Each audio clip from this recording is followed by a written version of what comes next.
હવે બધા તમે સેટ થઈ ગયા છો, રેગ્યુલર થઈ ગયા છો. હવે ભાઈ કેવું ચાલે છે? બધું વ્યવસ્થિત ચાલે છે? કોઈ શિકાયત કે કમ્પ્લેન? ના, શીખવા મળી રહ્યું છે રોજે કંઈક ને કંઈક. ચાલો, આન્સર રાઇટિંગનો ધીમે ધીમે ડર નીકળી રહ્યો છે.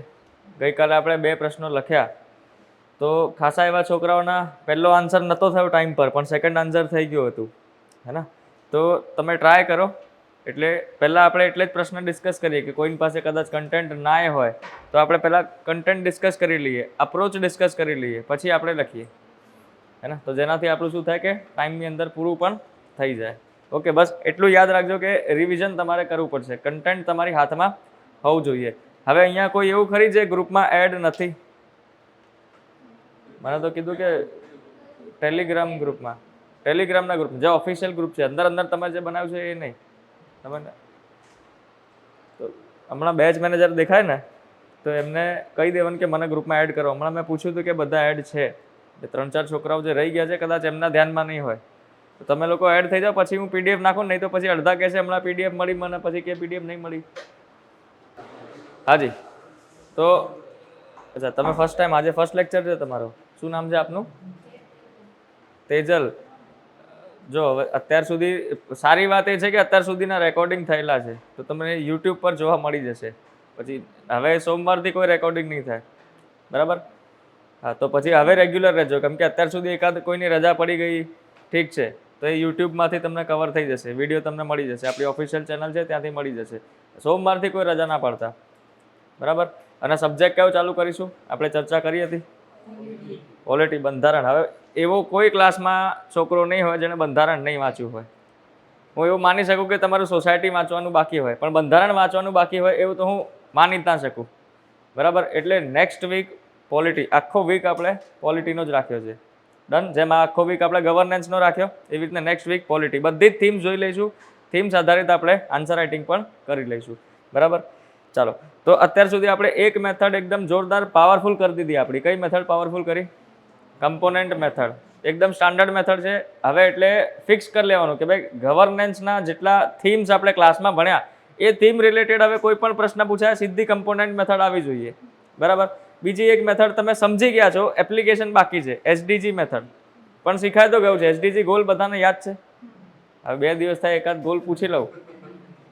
એસડીજી 13 કયો છે? ક્લાઇમેટ એક્શન છે. હા, એટલે 13, 14, 15 તો ક્લાઇમેટ જ છે. સરસ. હું એમ પૂછું 11 નંબર એસડીજી 11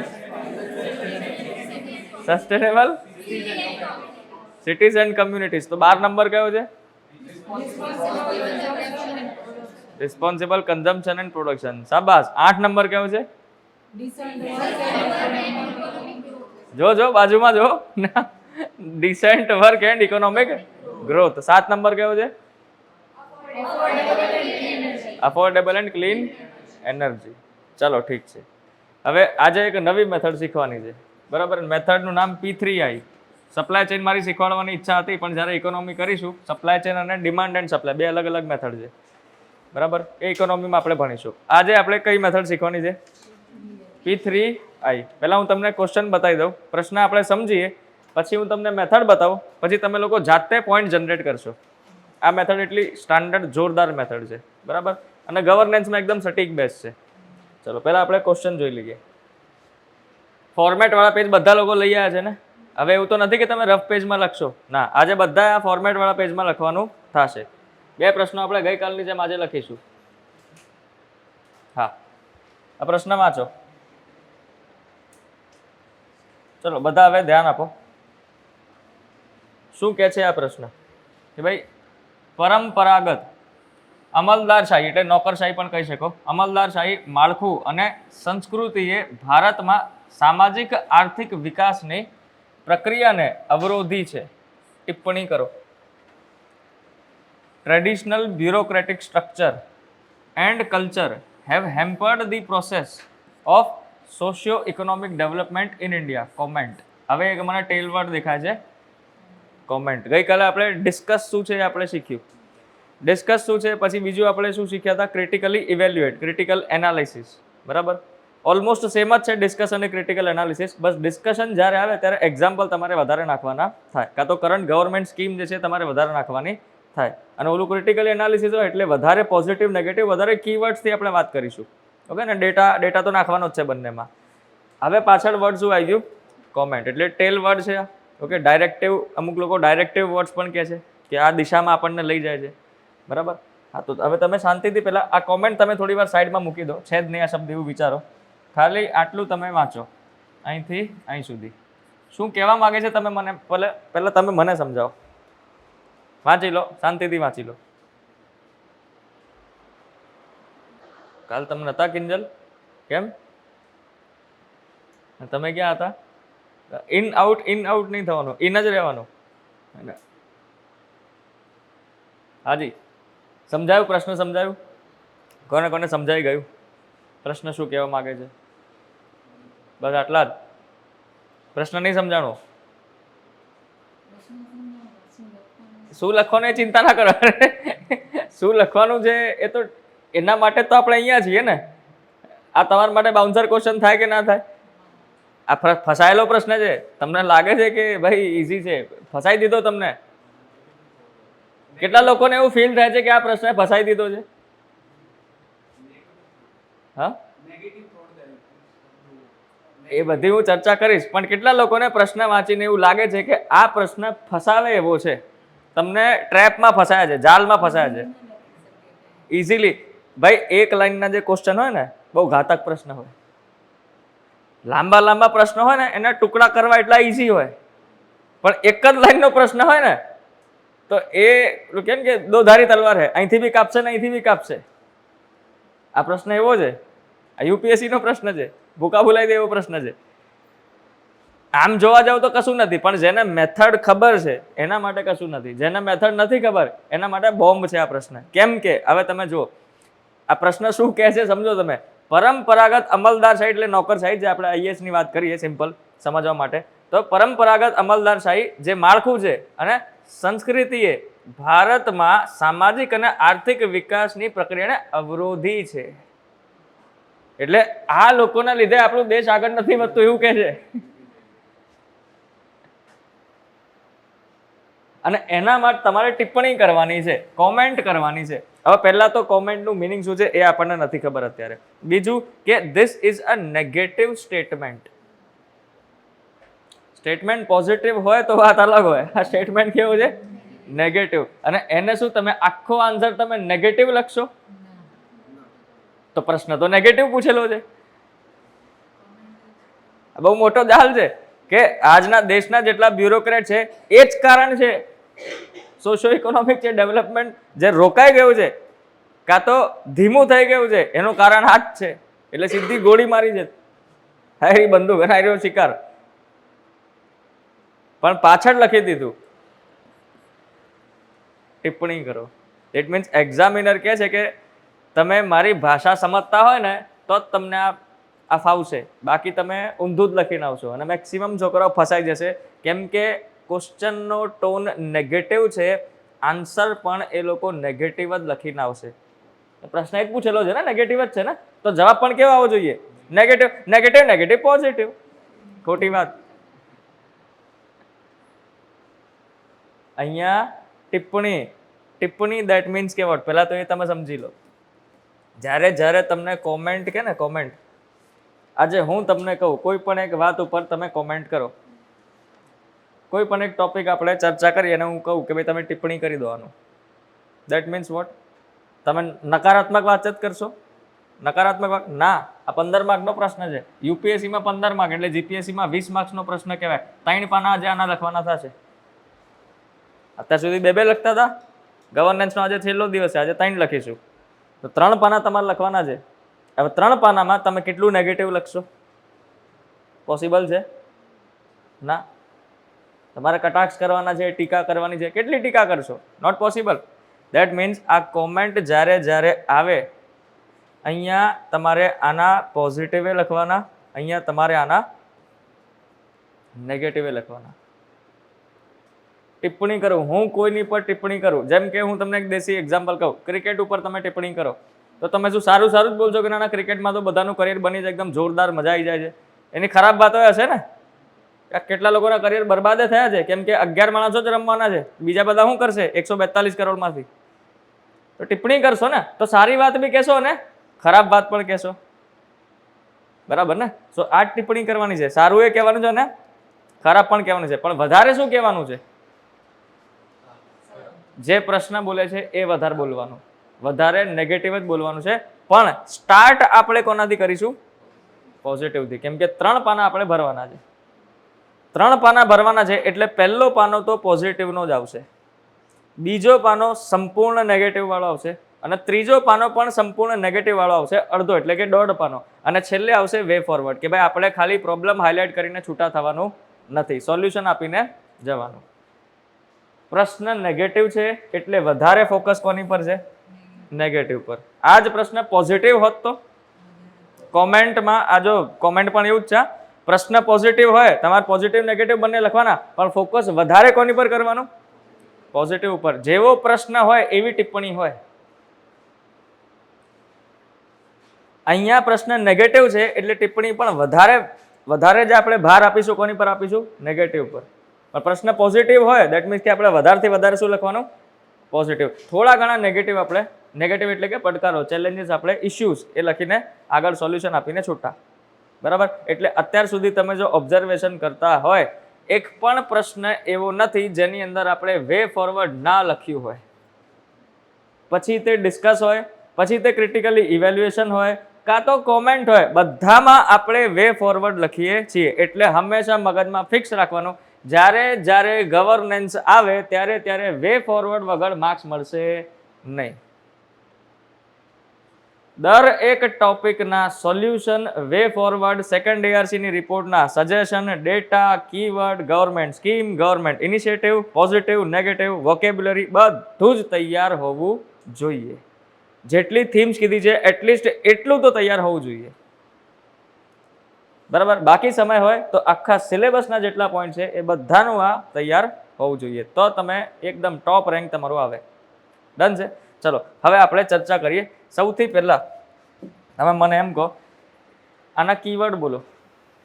વાંચી લીધું, સમજી લીધું? ભાઈ નેગેટિવ બોલે છે કે આ જે ટ્રેડિશનલ એટલે પરંપરાગત, જે જૂનું છે, વર્ષોથી ચાલતું આવ્યું છે, એવી જે બ્યુરોક્રેસી છે, નોકરશાહી છે, તો એ જે માળખું બનાવેલું છે અને આ જે કલ્ચર ચાલે છે એમની અંદર, દેટ મીન્સ કે એને જ આપણી જે પ્રગતિ છે, પ્રોસેસ છે, સોશિયો ઇકોનોમિક ડેવલપમેન્ટની, વિકાસની પદ્ધતિને રોક્યો, એમને રોક લગાવી છે. કેવી રીતે? એને પ્રૂફ કરવાનું થાય, બરાબર? કીવર્ડ બોલો.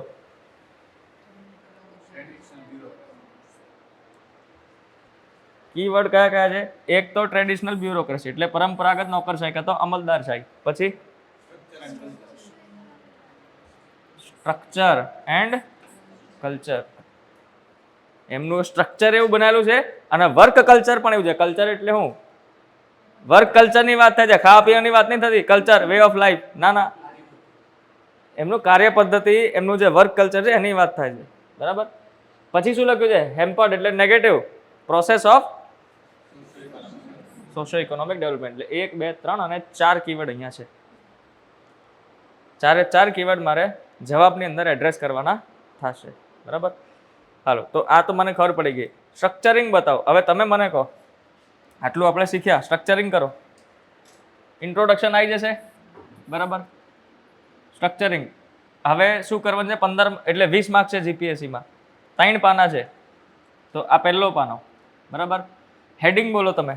કેટલી હેડિંગ તમે નાખશો? મેં તમને પહેલા જ કીધું હતું, 2 પાના માટે મિનિમમ 2 હેડિંગ, 3 પાના માટે મિનિમમ 3 હેડિંગ. પહેલા તો હેડિંગ બનાવો.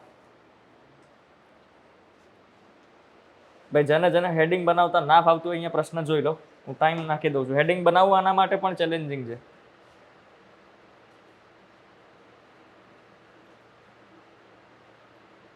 પહેલા તો તમે હેડિંગ બનાવો.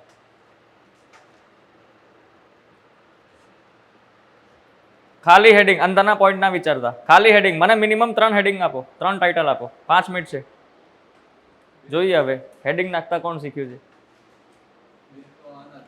તમે લખો, હમણાં બોલશો નહીં, લખો, કેમ કે બીજા બધાને વિચારવા દો. પછી 3 હેડિંગ મને જોઈએ. કાલનો આજે મુકાઈ જશે, એડિટિંગમાં ગયો છે, કેમ કે મેં લખવાનો ટાઈમ આપ્યો ને તે બધું કટ કરવાનું છે, લખવાનો ટાઈમ. એ લોકો થોડી લખશે એમાં યુટ્યુબમાં, અઘરું છે ને.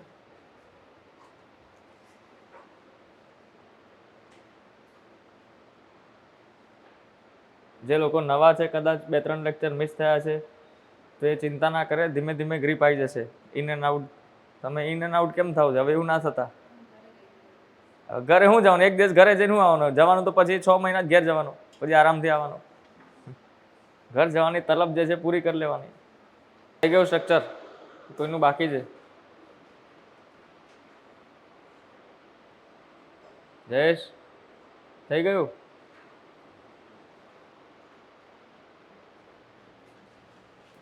ચાલો તો કહો તો મને, કયા કયા ટાઇટલ તમે મારશો? ભાઈ આની અંદરથી જ ટાઇટલ ઉપાડવાના છે. હાજી, પહેલો ટાઇટલ કયો લખશો?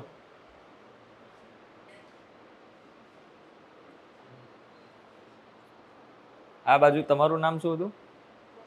રોશની. હાજી રોશની બોલો.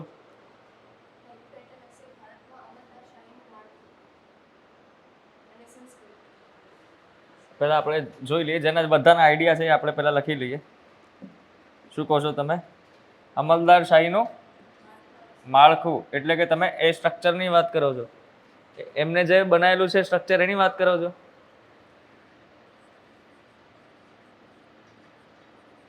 અમલદાર શાહી એનું માળખું એટલે કે તમે એનું સ્ટ્રક્ચર જે બનાવેલું છે તે, આ તમે ટાઇટલ મારશો. પછી બીજું કયું ટાઇટલ મારશો?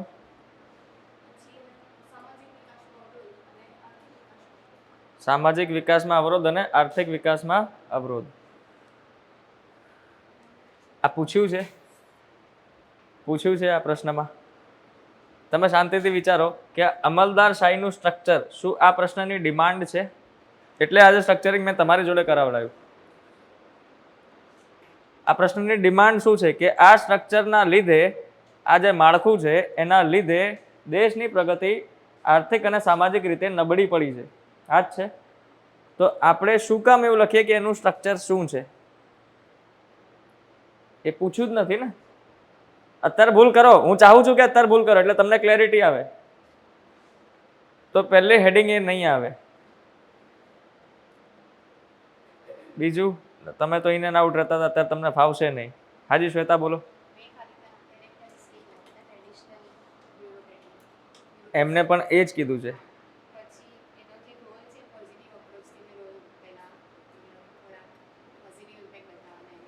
હા, પણ ટાઇટલનું નામ બોલો ને, હું તો નામની વાત કરું. કેરેક્ટરિસ્ટિક્સ ઓફ ટ્રેડિશનલ બ્યુરોક્રેસી એટલે લાક્ષણિકતાઓની તમે વાત કરો. ઠીક છે, પછી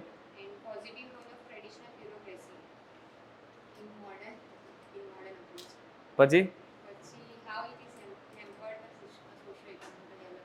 અને છેલ્લે કઈ ગયા ભૈયા? આ ભૈયા બોલો. એ જ બનાવ્યું છે. અલ્લા ભાઈ તમારે કે કનેક્શન છે આમ? હે, એ જ બનાવ્યું છે એટલે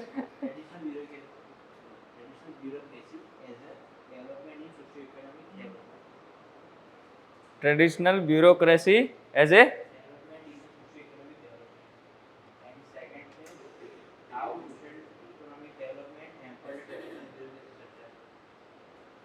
આ શું બનાવ્યું છે? પહેલા શું બનાવ્યું છે? પહેલું શું છે? હા, એટલે કહેવા શું માંગો છો? પોઝિટિવ એના એમ બોલો ને. મેં કીધું આટલો લાંબો ટાઇટલ છે, કેટલું સિંક્રોનાઇઝ નહીં થતું. વાંધો નહીં. અને છેલ્લે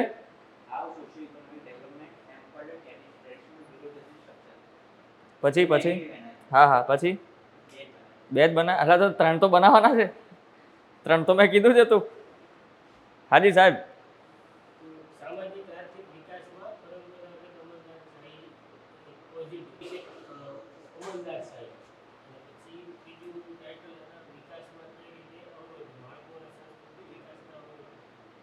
જોઈશું. છેલ્લે પર્યા બોલતો.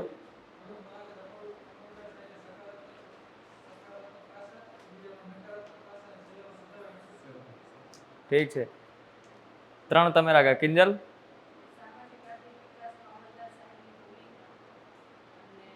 અહીં ક્યાંય ભૂમિકા પૂછી છે?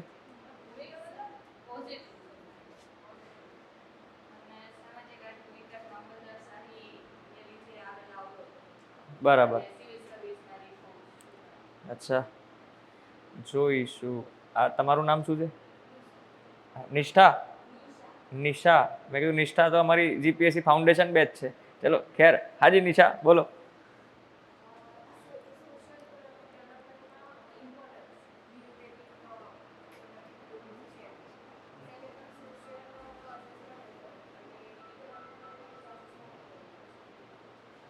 ઠીક છે, પછી બાજુમાં તમે તો નવા છો. અહીંયા દિવ્યા બોલો. પરંપરાગત અમલદારશાહી માળખા અને સંસ્કૃતિની વિશેષતા. વિશેષતાઓ પહેલો કીવર્ડ એડ્રેસ કરવાનો. ક્યાં છે અહીંયા વિશેષતાઓ? માળખું અને સંસ્કૃતિ. માળખું અને સંસ્કૃતિ, પણ એ વિશેષતાને આ કયા સંદર્ભમાં છે એ તો જો. ઠીક છે, પછી પરંપરાગત અમલદારશાહી માળખું સામાજિક આર્થિક વિકાસમાં અવરોધક કરે. ઠીક છે, અને છેલ્લે પરંપરાગત અમલદારશાહી માળખાનું અસરકારક અમલીકરણ અને આર્થિક સામાજિક વિકાસનું કરે. જોઈએ બાજુમાં બોલો. એ જ લખ્યું છે એટલે જોઈને લખ્યું છે. તો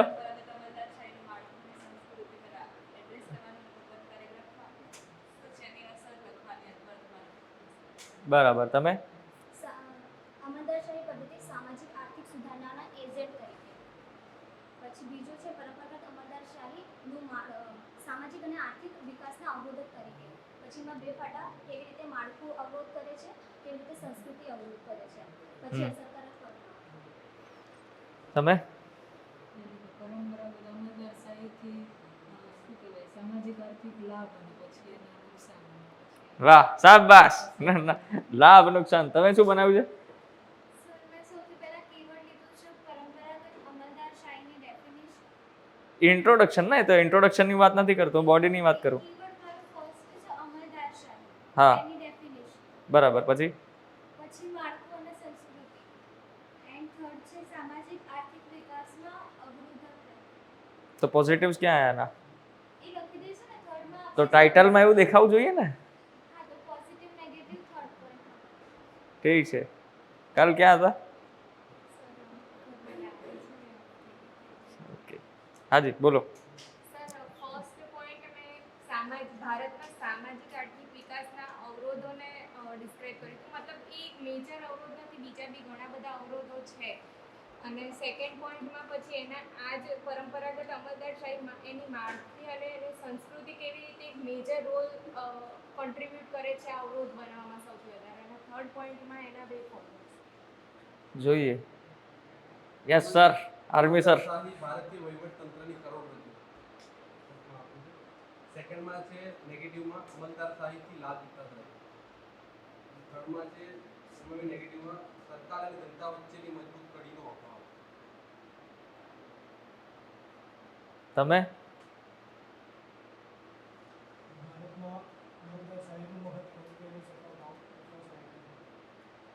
પછી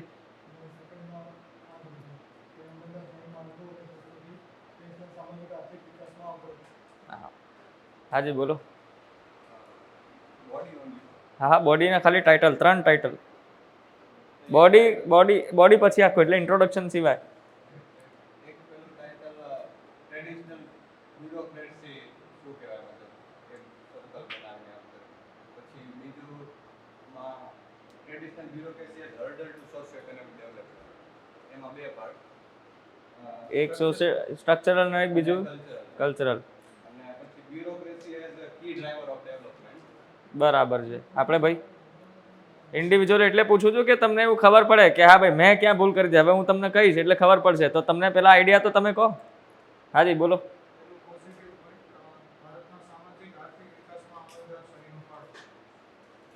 હા.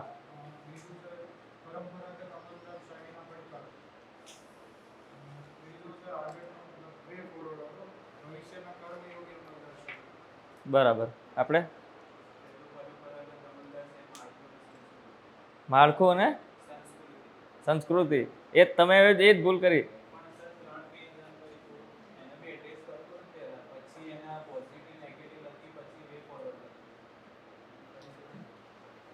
વાંધો નહીં, હમણાં ચર્ચા કરીશ એટલે ખબર પડશે. હાજી પાછળ. હા.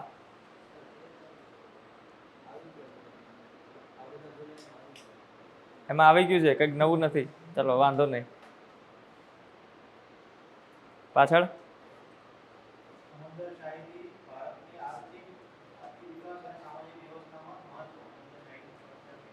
બધા એક જ લખ્યું છે, એટલે જ હું જોઈ રહ્યો છું કે શું ચાલે છે. મહત્વ સ્ટ્રક્ચર ઠીક છે. બીજું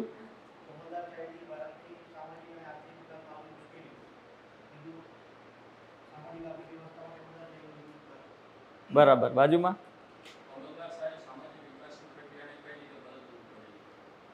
મદદરૂપ કેવી રીતના બને છે. ઓકે. પછી સામાજિકનું અલગ, આર્થિકનું અલગ. મદદરૂપ તમે બનાવી દીધું, તો પછી હવે પડકાર કોણ? પછી બીજા બે બનાવ્યા તમે કે આર્થિક રીતને એટલે કે નુકસાન કરે છે અને સામાજિક રીતે નુકસાન કરે, એટલે તમે 4 બનાવ્યા અને પછી વે ફોરવર્ડ આવશે એટલે 5 થશે. સરસ. એટલે એક ટોટલી સેમ છે. બરાબર. અહીં બાજુમાં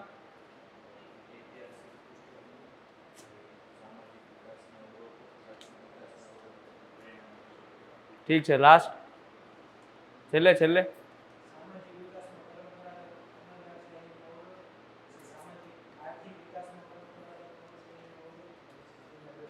બરાબર છે. અહીં વચ્ચે કોણ રહી ગયું હતું? આ ત્રિદેવીઓ. મારી ભૂલ થઈ ગઈ, મેં ત્રિદેવીને જોયું નહીં અને તમે બે પાછળ રહી ગયા હતા ને. ઐશ્વર્યા બોલો.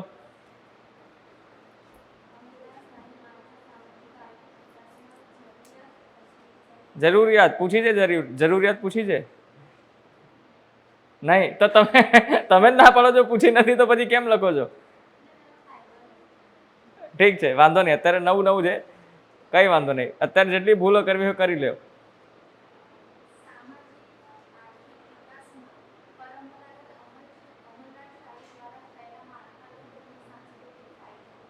ફાયદા પછી બરાબર છે. ઓકે. ત્રિદેવીઓ તમારે કંઈ કહેવું છે? હા બોલો. બરાબર.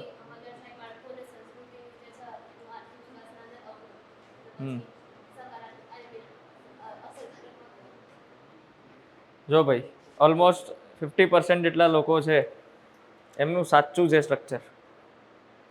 સો આમ હું ખુશ છું એમાં કે હજુ આજે આપણે આમ જોવા જઈએ તો ઇન્ટ્રોડક્શનના લેક્ચરને આપણે હટાવી દઈએ તો આ ચોથો જ લેક્ચર છે અને ડ્રાસ્ટિક ઇમ્પ્રુવમેન્ટ મને દેખાય છે. 4 દિવસ પહેલાં તમને સ્ટ્રક્ચર શું હતું એ ખબર નહોતી. 4 દિવસની અંદર તમે સ્ટ્રક્ચરિંગ તો શીખી ગયા છો અને મેથડ તમે એસડીજી પણ તમે યાદ કરી લીધી. કમ્પોનેન્ટમાં તમે હવે એકદમ ગ્રીપ તમારી લાવી દીધી છે. એટલે 4 જ દિવસમાં આટલો ફરક છે. હજુ હવે આનાથી તો આગળ જ જશો, પાછળ તમે નહીં આવો. એવી રીતે અહીંયા પણ તમે જો ટિપ્પણી કીધી છે.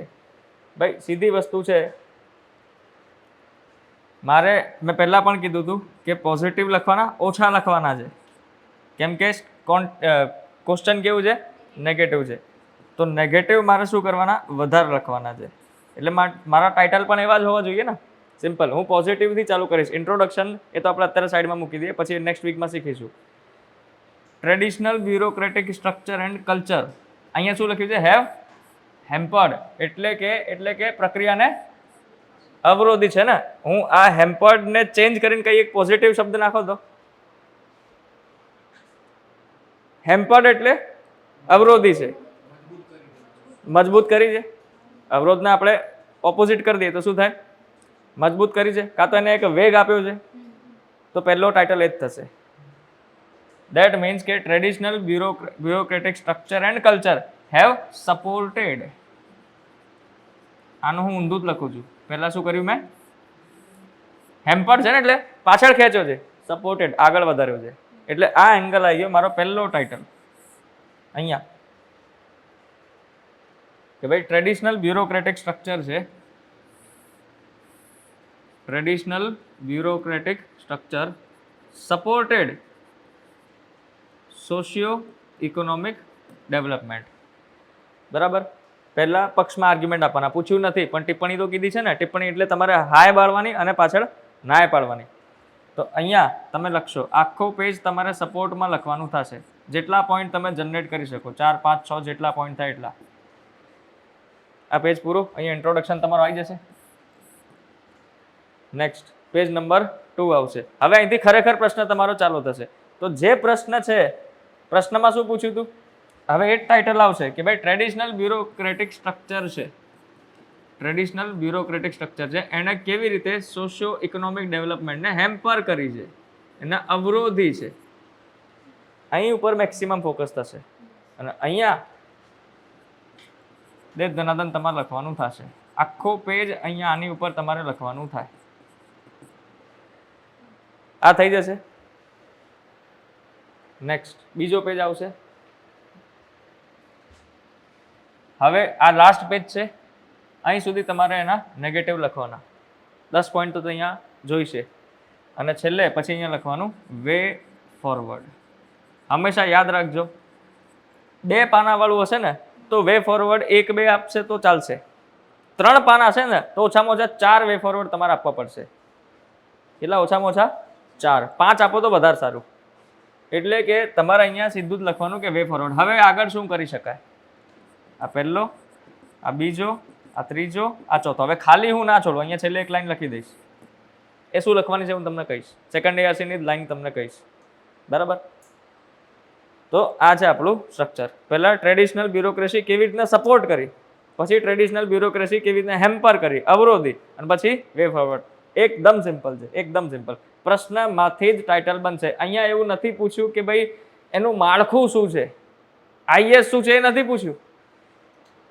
જે ટિપ્પણી આવે ને, જે પ્રશ્ન પૂછેલો છે, પોઝિટિવ હોય તો પોઝિટિવથી તમે કન્ટિન્યુ કરો, નેગેટિવ હોય તો તમે પહેલા એનું ઊંધું કરીને પોઝિટિવ લખો અને પછી તમે નેગેટિવથી કન્ટિન્યુ કરો. હજુ એક તમને ઉદાહરણ આપું.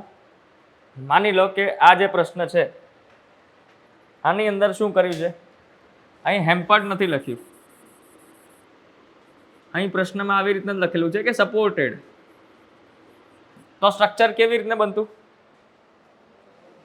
આપણે અહીંથી જ ચાલુ કરતા સપોર્ટેડ, પણ સપોર્ટેડના 2 પાના લખતા, 1.5 પાના. અડધો પાનો આપણે શું લખતા? હેવ હેમ્પર્ડ. એવું નથી કે બધું ખાલી સારું જ થયું છે, કંઈક પડકારો આવે છે. અને છેલ્લા પેજમાં શું લખતા આપણે? વે ફોરવર્ડ, કે એને હજુ કઈ રીતના સારું કરી શકાય. સમજ્યા? તો પ્રશ્નની ડિમાન્ડ મુજબ આપણે કામ કરવાનું અહીંયા થશે. હવે આ તમે અપ્રોચ હવે તમારે લગાવવી પડશે. હું તમને સિમ્પલ કહું કે તમે પહેલા એવું વિચારો અહીંયા તમે શું લખશો શું. હવે સ્ટ્રક્ચર તો બની ગયો કે સૌથી પહેલા તમારે પક્ષમાં આર્ગ્યુમેન્ટ્સ આપવાના છે કે ભાઈ ટ્રેડિશનલ બ્યુરોક્રેટિક સ્ટ્રક્ચર છે, પરંપરાગત અમલદારશાહી છે, એને સપોર્ટ કર્યો છે, સોશિયો ઇકોનોમિક ડેવલપમેન્ટને સપોર્ટ કર્યું છે, એને મદદરૂપ બન્યું છે, મજબૂતી આપી છે. શું લખશો અંદર? અહીંયા સ્ટ્રક્ચર તો બની ગયું, ટ્રેડિશનલ બ્યુરોક્રેટિક સ્ટ્રક્ચર છે, એણે શું કર્યું છે? સોશિયો ઇકોનોમિક ડેવલપમેન્ટને હવે હેમ્પર કરી છે, અવરોધી છે. શું લખશો આની અંદર? મેથડ આની અંદર કામ લાગશે P3I. એ હું તમને શીખવાડીશ P3I શું છે. હાજી. ટાઇટલ રિગાર્ડિંગ ક્વેશ્ચન હતો કે શું આપણને ક્વેશ્ચન માર્ક કરીને ટાઇટલ સ્ટાર્ટ કરી શકાય? ના, ક્વેશ્ચન માર્ક કરીને નિબંધમાં સ્ટાર્ટ થાય. જીએસમાં સીધું સીધું ચાલે. અને સર આ જે ટાઇટલ આટલું મોટું થઈ જાય છે તેને નાનું ટાઇટલ મોટું થાય કોઈ વાંધો નથી, 2 લાઈનમાં લખવાનું, પણ પ્રશ્નમાંથી જ ઉપાડીશું. જેમ કે આ પ્રશ્નમાં કદાચ નેગેટિવ કોનોટેશનથી ક્વેશ્ચન હોય તો પહેલો બ્લોક આપણે નેગેટિવ રાખવાનો, પછી આવે હોય તેનું પોઝિટિવ, કે પહેલો બ્લોક પોઝિટિવ? આ નેગેટિવ છે ને, આપણે પહેલા પોઝિટિવથી સ્ટાર્ટ કરીએ છીએ ને. એવી રીતે. અને કદાચ પોઝિટિવ હોય તો પોઝિટિવ હોય તો પોઝિટિવથી જ. પોઝિટિવ. પહેલા આપણી પોઝિટિવિટી છલકાવી જોઈએ. અચ્છા, ઓકે. આ પ્રશ્ન નેગેટિવ છે ને, હા. તોય આપણે કોની વાત કરી છે? સપોર્ટની વાત કરી, તો આપણે પોઝિટિવ એંગલ કાઢ્યો છે. પછી પ્રશ્ન પોતે જ નેગેટિવ છે તો આપણે નેગેટિવના 1.5 પાના લખીએ છીએ.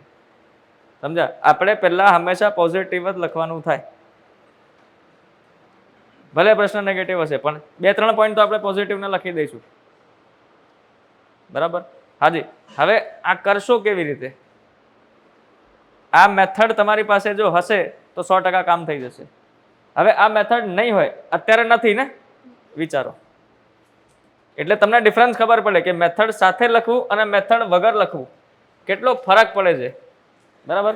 10 મિનિટ આપું છું, વિચારો. 5 પોઈન્ટ ખાલી વિચારો.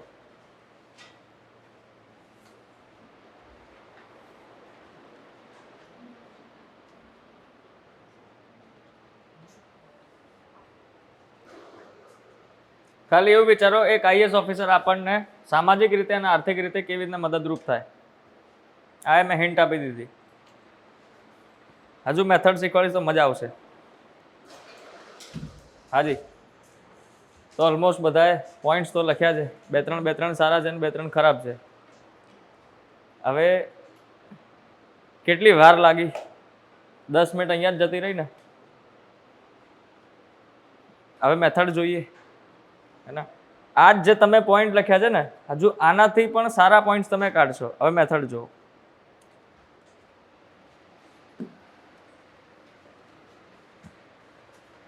મેથડનું નામ શું છે?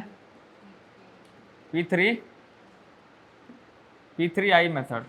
બરાબર. P3I મેથડમાં શું છે? પહેલું P જે છે એ છે પીપલ, લોકો. લોકો એટલે જે લોકો હોય પ્રશ્નમાં તે. અહીં કયા લોકો છે? નોકરશાહી એટલે કે અમલદારશાહી, બ્યુરોક્રેટ્સ છે. તો અત્યારે તમે એવું વિચારો કે અહીંયા બ્યુરોક્રેટ્સ છે. બરાબર. પછી બીજું છે પ્રોસેસ. નંબર 2 ફોર પ્રોસેસ, પ્રક્રિયા, પદ્ધતિ. નંબર 3 શું છે? પાવર. બ્યુરોક્રેટ્સની પાવર. બ્યુરોક્રેટ્સને આ પદ્ધતિ એટલે રિક્રુટમેન્ટ પદ્ધતિ, કામ કરવાની પદ્ધતિ. બરાબર. પાવર એટલે પાવરનો યુઝ બ્યુરોક્રેટ્સ કેવી રીતે કરે. જે ટોપિક હોય આની જોડે સીધું કનેક્શન બેસાડી દેવાનું. અને છેલ્લે છે આઈ ફોર ઇન્ફ્રાસ્ટ્રક્ચર. ઇન્ફ્રાસ્ટ્રક્ચરનો આઈ હોપ મિનિંગ તો બધાને ખ્યાલ હશે, હે ને? કોઈ પણ કાર્ય કરવું હોય એના લગતી જેટલી પણ વસ્તુ જોઈએ, દેટ ઇઝ ઇન્ફ્રાસ્ટ્રક્ચર. બરાબર ને? મેં એક્ઝામ્પલ પહેલા લેક્ચરમાં આપ્યું હતું. હું તમને અહીંયા મેન્ટરશિપ પ્રોગ્રામ કરાવું છું તો ઇન્ફ્રાસ્ટ્રક્ચર લાગે છે. ક્લાસરૂમ લાગે છે, બેન્ચ લાગે છે, કેમેરા લાગે છે, પંખો, પછી લાઇટ, એસી બધું જ લાગે છે ને. ઓકે. હવે તમે જસ્ટ ખાલી એવું વિચારો, આ જ પ્રશ્ન આપણે જોઈએ કે ભાઈ ક્વેશ્ચન છે અમલદારશાહી ઉપર એટલે કે બ્યુરોક્રેટ્સ ઉપર છે. એની જોડે કનેક્શન બેસાડવાનું છે સપોર્ટમાં. પોઝિટિવ આર્ગ્યુમેન્ટમાં આપણે લખવાનું થાય. સપોર્ટમાં શું? સપોર્ટમાં લખવાનું છે કે કેવી રીતે એ સામાજિક અને આર્થિક વિકાસ કરાવે છે. બસ એવું તમે વિચારો. સામાજિક અને આર્થિક વિકાસ કરાવે છે. Now think from this point of view. સૌથી પહેલા પીપલ. પીપલ એટલે બ્યુરોક્રેટ્સ. બ્યુરોક્રેટ્સ એવું તો શું કરે છે એવી રીતના વિચારો. પછી અહીંયા વિચારો બ્યુરોક્રેટ્સ એમની કાર્ય કરવાની જે શૈલી છે એવી તો કેવી છે જે દેશની આર્થિક અને સામાજિક વૃદ્ધિ, સામાજિક વિકાસ કરાવે છે. પછી વિચારો બ્યુરોક્રેટ્સ એમની પાસે એવી કેવી સત્તાઓ છે જેનાથી દેશમાં આર્થિક અને સામાજિક વિકાસ થાય છે. પછી વિચારો એમની જોડે એવી કઈ કઈ સુવિધાઓ છે જેનાથી તે દેશની આર્થિક અને સામાજિક વિકાસ કરે છે. હવે પોઈન્ટ જનરેટ કરો તો મચ ઇઝીયર થઈ જશે. કેમ? અહીંથી વિચારો, કાર્ય કરવાની શૈલીથી તમે વિચારો, પ્રોસેસથી તમે ચાલુ કરો. બરાબર. હવે તમે જ પોઈન્ટ બોલશો, હું એ નહીં બોલું. ટાઇટલ મારી દીધું આપણે. નાઉ થિંક અબાઉટ પ્રોસેસ. એમની કાર્ય કરવાની શૈલી કેવી છે? એ શું કરે છે જેનાથી દેશની આર્થિક અને સામાજિક વિકાસ થાય છે? શું કરે છે?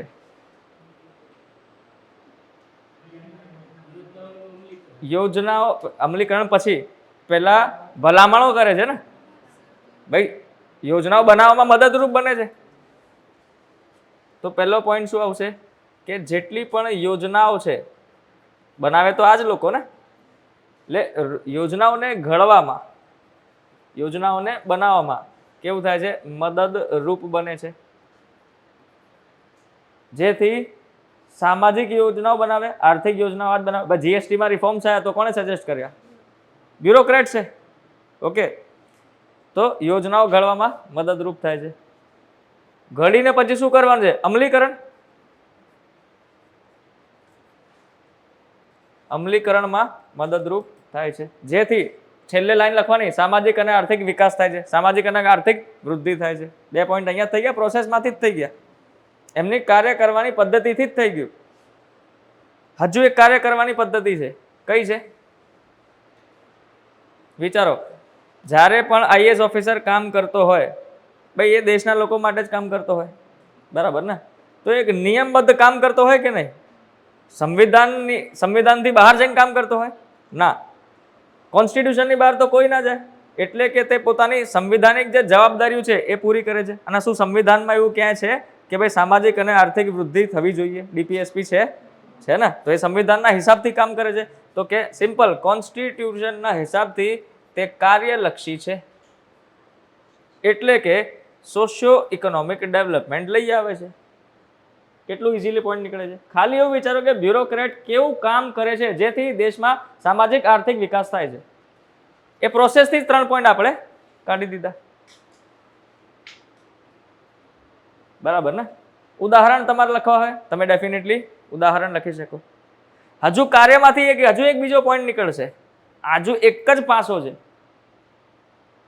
જ્યારે નેચરલ ડિઝાસ્ટર, આ બધા પોઈન્ટ લખ્યો છે, પ્રાકૃતિક આપદા આવે તો શું કરે એ લોકો? મદદ પહોંચાડે. તો કે ભાઈ નેચરલ ડિઝાસ્ટરમાં તે મદદરૂપ બને છે.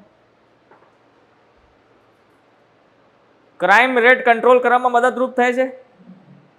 તો સમાજમાં જો ક્રાઇમ રેટ ઓછો થશે તો સામાજિક વિકાસ થશે જ ને? એટલે હજુ એક પ્રોસેસમાંથી પોઈન્ટ, આ બધું બ્રેન સ્ટોર્મિંગ કરતા જ જાઓ પોઈન્ટ. આમાંથી જ તમે 6-7 પોઈન્ટ કાઢી નાખશો. તો કે ક્રાઇમ રેટ ઓછો કરે છે તો સામાજિક વિકાસ થાય છે. સિમ્પલ છે ને? નેચરલ ડિઝાસ્ટરમાં મદદરૂપ બને છે તો ઇકોનોમિકલ લોસ ઓછો થાય છે. અને બીજા સ્થળાંતર કરે છે એક જગ્યાથી બીજી જગ્યાએ, તો લોકોનું જીવન બચાવી રહ્યા છે. દેટ મીન્સ કે સોશિયો અને ઇકોનોમિક બંને. એક જ પોઈન્ટથી 5 પોઈન્ટ નીકળી ગયા, એક જ પાસાથી.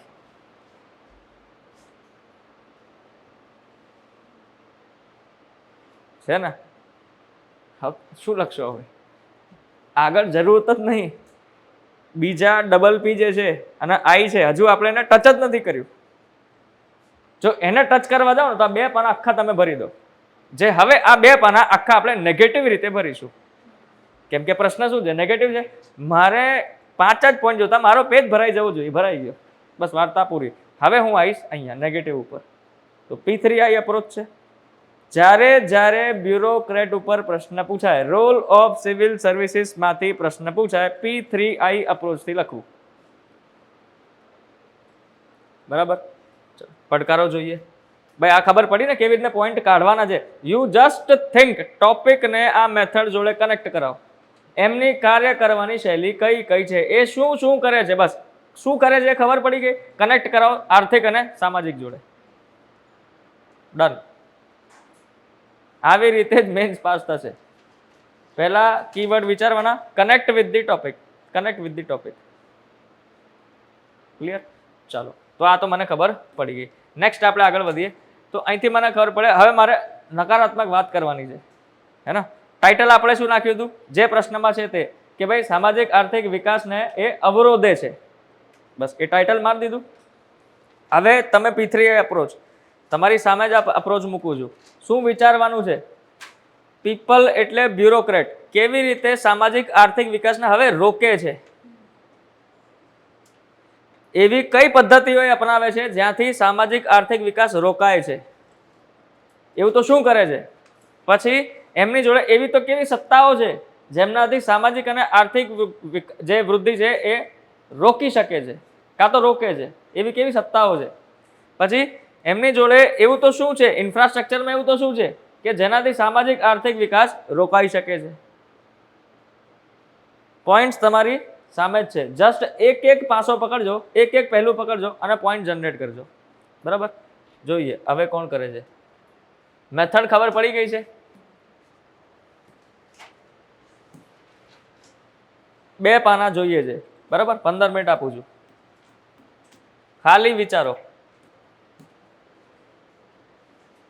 અને કોઈને પ્રશ્ન સામે જોઈતો હોય તો અહીંયા લખેલું છે.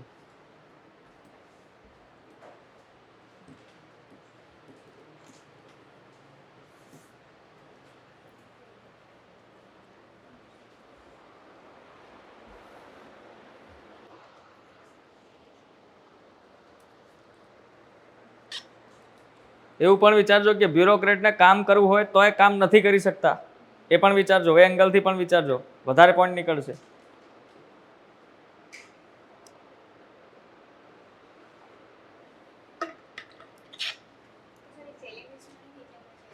હમ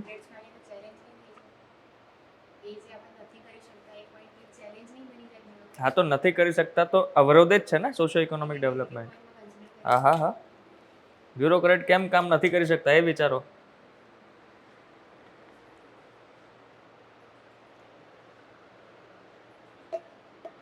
અને જો ખોટી રીતે કામ કરે તો કેવી રીતના અવરોધ છે, બંને એંગલથી વિચારજો.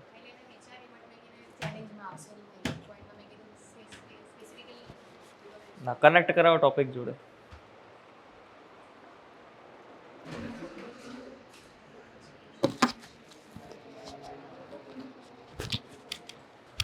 હાજી, તો મેક્સિમમ લોકોએ સારા આન્સર લખ્યા છે. હવે આઈ હોપ મેથડ ફાઈ ગઈ છે તમને લોકોને, હે ને? જેટલા આન્સર ચેક થાય એટલા કર્યા, બાકી કોઈને બતાવો તો પછી લેક્ચર પછી. ઓકે, હવે બહુ જ બધા પોઈન્ટ નીકળ્યા છે, એટલે હું થાકી ગયો વાંચી વાંચીને. બધાના વેરાયટી અલગ અલગ છે અને બધાએ સારો આન્સર લખ્યો છે. કેમ? હવે આ મેથડનો જ જાદુ છે ને, કે તમે હવે એ દિશામાં વિચારીને તમે પોઈન્ટ જનરેટ કરો. ઇન કેસ માની લો આ મેથડ નથી ખબર, તો તમે બહુ મહેનત લાગતી તમને કે હું શું વિચારું. હવે તમને એક ડાયરેક્શન મળી ગઈ કે આ ડાયરેક્શનમાં વિચારો એટલે ફટાફટ પોઈન્ટ નીકળશે. બરાબર? આ જ ફરક છે. મેથડ તમારો ટાઈમ રિડ્યુસ કરશે, સારા એવા પોઈન્ટ જનરેટ કરાવશે, અને સ્ટ્રક્ચર્ડ તમે લખશો કે ભાઈ પહેલાં પાવરના પોઈન્ટ લખ્યા, પછી પ્રોસેસના પોઈન્ટ લખ્યા, બરાબર છે, પછી પીપલ રિલેટેડ લખ્યું, પછી ઇન્ફ્રાસ્ટ્રક્ચર લખ્યું. ઓકે હાજી, તો P3I એપ્રોચ મારે કંઈ ડિસ્કશન કરવાનું રહેતું જ નથી. તમે લોકો એકદમ જોરદાર જ લખ્યું છે બધાએ, પણ એક બે પોઈન્ટ આપણે હજુ ચર્ચા કરીએ. જો કે જ્યારે આપણે પીપલની વાત કરીએ એટલે કે બ્યુરોક્રેટ્સની વાત કરવાની થાય અહીંયા. બ્યુરોક્રેટ્સ કેવી રીતે હવે અવરોધે છે, તો બ્યુરોક્રેટ્સ સૌથી પહેલા તો બ્યુરોક્રેટ્સને તકલીફ શું પડે, એમની તકલીફ વિચારો તો પોલિટિસાઇઝેશન થાય છે, વારે ઘડીએ ટ્રાન્સફર થાય છે. ટ્રાન્સફરના ખાસા લોકોએ પોઈન્ટ લખ્યા છે, તો એ લોકો ડરીને રહે છે ને કે ભાઈ હું કંઈક સારું કરવા જઈશ, મારું ટ્રાન્સફર થઈ જશે તો પછી હું ફેમિલી મેન છું ને, અલ્ટિમેટલી એ પણ માણસ જ છે. તો એક ટ્રાન્સફરનો પોઈન્ટ આવશે. પોલિટિકલ ઇન્ટરફરન્સનો પોઈન્ટ લખ્યો છે ખાસા એવા લોકોએ કે ભાઈ રાજકીય હસ્તક્ષેપ વધારે થાય છે. આ બે પોઈન્ટ, બરાબર. પછી એના પછી તમે પ્રોસેસમાંથી ખાસા એવા પોઈન્ટ નીકળશે. કામ કરવાની પદ્ધતિ, રેડ ટેપિઝમ, લાલ ફીતાશાહી તો આખા લોકોએ રગડી જ નાખ્યું છે. લાલ ફીતાશાહી અને 2-3 છોકરા બહુ જોરદાર પોઈન્ટ લખ્યું છે. ક્રોની કેપિટલિઝમ,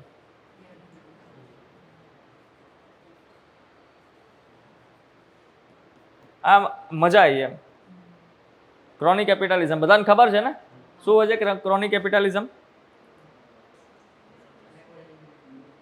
હા,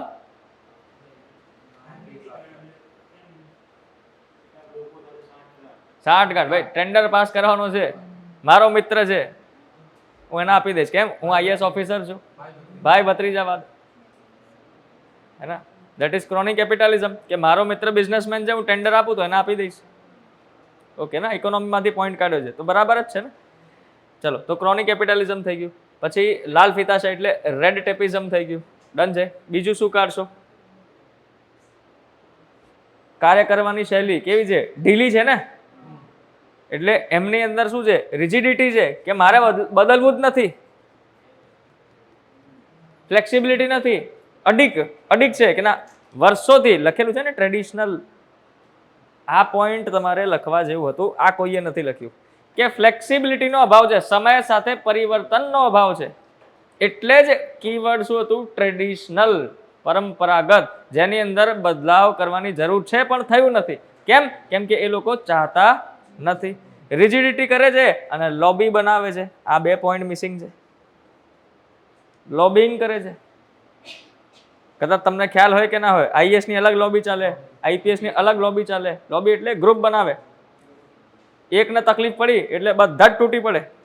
તમે કદાચ પિક્ચરોમાં જોયું હોય, એક પોલીસ ઓફિસરની હત્યા થઈ જાય ને તો પછી છોડે નહીં, એ લોકો છોડે નહીં. કેમ? આખી લોબી ચાલે કે અમારા માણસો છે, આમને જોડે મસ્કરી કરવી નહીં. હવે તમે લોકો ઇન કેસ એવું વિચારો, આપણે એઝ એન એસ્પિરન્ટ વિચારી કે લોબિંગ જ થતી રહેશે તો કામ ક્યારે થશે? લોબિંગ જ થશે તો કામ ક્યારે થશે? દેટ મીન્સ કે લોબિંગ થાય છે. આ એક્સ્ટ્રા પોઈન્ટ કહું છું જે તમે લોકોએ લખ્યા છે તો જોરદાર પોઈન્ટ લખેલા છે, બરાબર. બીજા કયા પોઈન્ટ તમે સારા એવા કહી શકો છો? કામનું ભારણ. ભાઈ જો પીપલમાં પણ હજુ એક આપણે પોઈન્ટ એડ કરી શકીએ કે ભાઈ ટ્રેનિંગનો અભાવ છે એટલે જ મિશન કર્મયોગી મોદી સાહેબ લઈ ગયા હતા. નેક્સ્ટ ક્વેશ્ચન તમારે મિશન કર્મયોગી પર જ લખવાનું છે, કર્મયોગી પર. ઓકે, બ્રેક પછી આપણે કર્મયોગી પર જ એક પ્રશ્ન લખીશું. હાઈલી ચાન્સીસ છે કે પ્રશ્ન પરીક્ષામાં જ પૂછાઈ જશે, બરાબર. તો ટ્રેનિંગનો અભાવ છે, સ્કિલનો અભાવ છે. અને આઈએસ આજે બ્યુરોક્રેટિક હોય, એ કેવા હોય? જનરલિસ્ટ હોય, સ્પેશિયાલિસ્ટ ના હોય. અહીંયા એક છોકરા પોઈન્ટ લખ્યો છે, બહુ ગજબ પોઈન્ટ લખ્યો છે. એ કેવી અપ્રોચથી કામ કરે? જનરલિસ્ટ. જનરલ સ્પેશિયાલિસ્ટ અપ્રોચ મિસિંગ છે. એના લીધે નીતિ નિર્માણમાં તકલીફ થાય છે. બુદ્ધિમત્તામાં એટલે જ કહેવાય છે સજેશનમાં લેટરલ એન્ટ્રી લઈ આવો, કેમ કે લેટરલ એન્ટ્રીથી સ્પેશિયલ લોકો અંદર આવશે. વે ફોરવર્ડ અહીંથી જ ખબર પડે ને. સેકન્ડ ERC એ જ કીધું છે કે ભાઈ તમે લેટરલ એન્ટ્રીની શરૂઆત કરી દો, અહીંથી સોલ્યુશન પણ નીકળી જશે, બરાબર ને. ચલો, તો આ બધા પોઈન્ટ આપણે અહીંથી કાઢ્યા, બરાબર. પાવરમાંથી પાવરનો દુરુપયોગ કેવી રીતના કરે છે એ વિચારો. ભ્રષ્ટાચાર કરે છે, કરપ્શન કરે છે. પછી સેક્શન 144 પેલું આર્ટિકલ 311 બે ત્રણ છોકરાઓ લખેલું છે. સંવિધાને સત્તા આપેલી છે, આર્ટિકલ 311 એનો દુરુપયોગ થઈ રહ્યું છે. પછી બીજી રીતના કઈ રીતના પાવરનો દુરુપયોગ કરે છે? હેરેસમેન્ટ કરે છે ખોટી રીતે, હે ને. લખેલું જ છે ને કે હેમ્પર કરે છે. હેમ્પરમાં હેરેસમેન્ટ તો આવે જ, હેરાન કરે છે. ઇલિટિઝમ 100%. અહીંયા એક છોકરાએ પણ લખેલું છે ઇલિટિઝમ ફોલો કરે છે. ઇલિટિઝમ એટલે કે અમે તો સુપર છે બી ઉપર છીએ, આપણે સામાન્ય માણસ છીએ જ નહીં. બ્રિટિશ જે માઇન્ડસેટ હતું, બ્રિટિશ કોલોનિયલ માઇન્ડસેટ, આ કીવર્ડ છે ઇંગ્લિશ મીડિયમ વાળા, તમારે નોટમાં લખવાનું થાય. કોલોનિયલ માઇન્ડસેટથી કામ કરે છે એટલે કે આપણો કોઈ સાની નથી, આપણો કોઈ કોમ્પિટિટર નથી, આપણે ઉચ્ચ કોટીના છીએ. ઔપનિવેશિક વિચારધારા એવું લખે છે. હા, પણ અહીંયા તમે બ્રિટિશ કોલોનિયલ માઇન્ડસેટ એટલે કે જૂનું જે લોર્ડ કોર્નવાલિસના ટાઈમ પર ચાલતું હતું ને, હાલાકી એને લોર્ડ ના કહેવાય, ખેર governor general of Bengal lord Cornwallis, ભુટ્ટા કિંગ, નોકરશાહી માટે બહુ ફેમસ હતો. એને બધાની સેલરી વધારી દીધી હતી, હે ને. તો કોલોનિયલ માઇન્ડસેટ ત્યારથી આવ્યું કે ના ના તમારું કોઈ કોમ્પિટિશન જ નથી. થઈ ગયું. હજુ તો ઇન્ફ્રાસ્ટ્રક્ચરના પોઈન્ટ આપણે કાઢ્યા જ નથી, આની અંદર જ આટલા પોઈન્ટ થઈ ગયા છે. વિચારો ઇન્ફ્રાસ્ટ્રક્ચરમાં કયા પોઈન્ટ આવી શકે? ટેકનોલોજીનો અભાવ છે, કામ કરવું છે પણ ટેકનોલોજી નથી આવડતી, હે ને. ટેકનોલોજીનો અભાવ છે, એવા યંત્રો બી નથી. તો અહીં તમે લખી શકો ટેકનોલોજીનો અભાવ. અહીં તમારે ટ્રેનિંગનો અભાવ નાખો તો ત્યાંથી ઉપાડીને અહીં તમે લખી શકો, બરાબર. હજુ કઈ પોઈન્ટ ઇન્ફ્રાસ્ટ્રક્ચરમાંથી નીકળતા હોય? ઇન્ફ્રાસ્ટ્રક્ચરમાં પૈસા આવે કે નહીં, નાણાં આવે કે નહીં? ભાઈ આ ક્લાસરૂમ બનાવવા માટે પૈસા લાગ્યા છે ને, તો ઇન્ફ્રાસ્ટ્રક્ચરમાં પૈસા તો એનો એક ભાગ છે ને નાનકડો. તો લેક ઓફ ફંડ કે પૈસાનો અભાવ છે, નાણાંનો અભાવ છે એટલે ઇન્ફ્રાસ્ટ્રક્ચર નથી બનતું. ઇન્ફ્રાસ્ટ્રક્ચર નથી બનતું દેટ મીન્સ કે એમની ટ્રેનિંગ બી નહીં થતી, બરાબર ને. પરિણામલક્ષી વિચારધારા કેટલી પ્રોસેસ ઇફેક્ટિવ છે એને વિચાર. એ લોકો પ્રોસેસ તો ફોલો કરે છે, પ્રોસેસ ફોલો કરવામાં પરિણામ નથી જોતા, કેટલું ડિલે થઈ રહ્યું છે એ જ તો જોવાનું છે. મોદીજીએ જ કીધું છે, આ મોદીજીનો ડાયલોગ હું તમને કહું. બ્યુરોક્રેટ્સ જે છે ને એમને રૂલ બેઝડ થી બહાર આવવું પડશે અને રોલ બેઝડ બનવું પડશે. આ મોદીજીના શબ્દો છે, એટલે જ કહું છું કે પ્રાઇમ મિનિસ્ટરને જેટલું બને એટલું તમે સાંભળો. રૂલ બેઝડ થી લઈને રોલ બેઝડ બનવાનું છે. આ વે ફોરવર્ડ, આ છેલ્લી લાઈન આપણે આ જ લખવાની છે. સીધા મોદીજીના ડાયલોગ જ લખવાના. એક્ઝામિનર બી ખુશ કે વાહ, આપણા દેશના પ્રધાનમંત્રીના ડાયલોગો અહીંયા આવે છે. મોદીજીએ જ કીધેલું છે અત્યારે જેટલા પણ આપણા જે એટલે કે આપણા જેટલા પણ બ્યુરોક્રેટ્સ છે એ બધા રૂલ બેઝડ છે. રૂલને ફોલો બહુ હદ સુધી ગમે તે થાય રિસ્ક લેવા નથી માંગતા. કોઈની મદદ થતી હશે ને તોય નહીં કરે. કેમ કે એ રૂલમાં નથી આવતું. એક્ઝામ્પલ આવે ને કે મનરેગાની અંદર પેલું વીબી જીરામજીની અંદર આધાર કાર્ડ નતો. હવે પેમેન્ટ આમ થવું જોઈએ કેમ કે ગરીબ છે પણ નથી થતું. કેમ કે રૂલમાં નથી. અને જો રૂલની બહાર નીકળે તો પછી એમની ઉપર કાર્યવાહીનો ડર થાય એમને. એટલે જ કીધું વડાપ્રધાને કીધું ભાઈ રૂલ બેઝડ થી લઈને તમે શિફ્ટ થાઓ, કલ્ચર શિફ્ટ થવું જોઈએ. એટલે જ આ પ્રશ્ન પૂછાયેલો છે.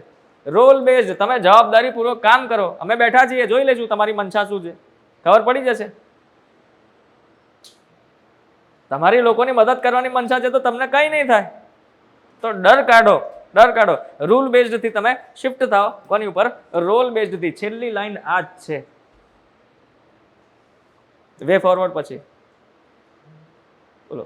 મેથડ ગમી? P3 આવી. ગમે ત્યારે બ્યુરોક્રેસી પર પ્રશ્ન પૂછાય આ પદ્ધતિથી લખવાનું થાય. ડન. ચલો છેલ્લું બ્રેક તો હમણાં થોડી વારમાં તમને આપું. Way forward. વે ફોરવર્ડ તો ફટાફટ થઈ જશે. એની માટે 5 જ મિનિટ આપું છું. ખાલી વિચારો.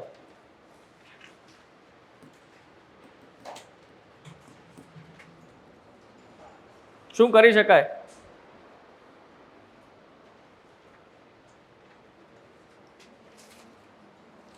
એક તો લેટરલ એન્ટ્રી થઈ ગયું. બીજા 4 પોઈન્ટ વિચારો. તમે પહેલો જ લખી દીધો.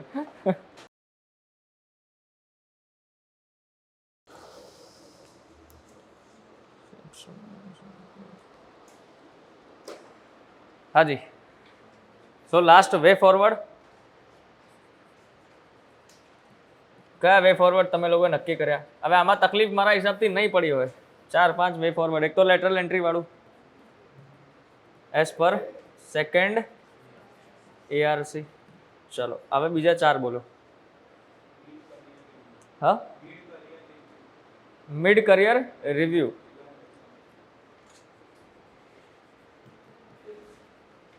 મિડ કરિયર રિવ્યુ તમે કહો છો, પણ રિવ્યુ શેનો? પરફોર્મન્સનો.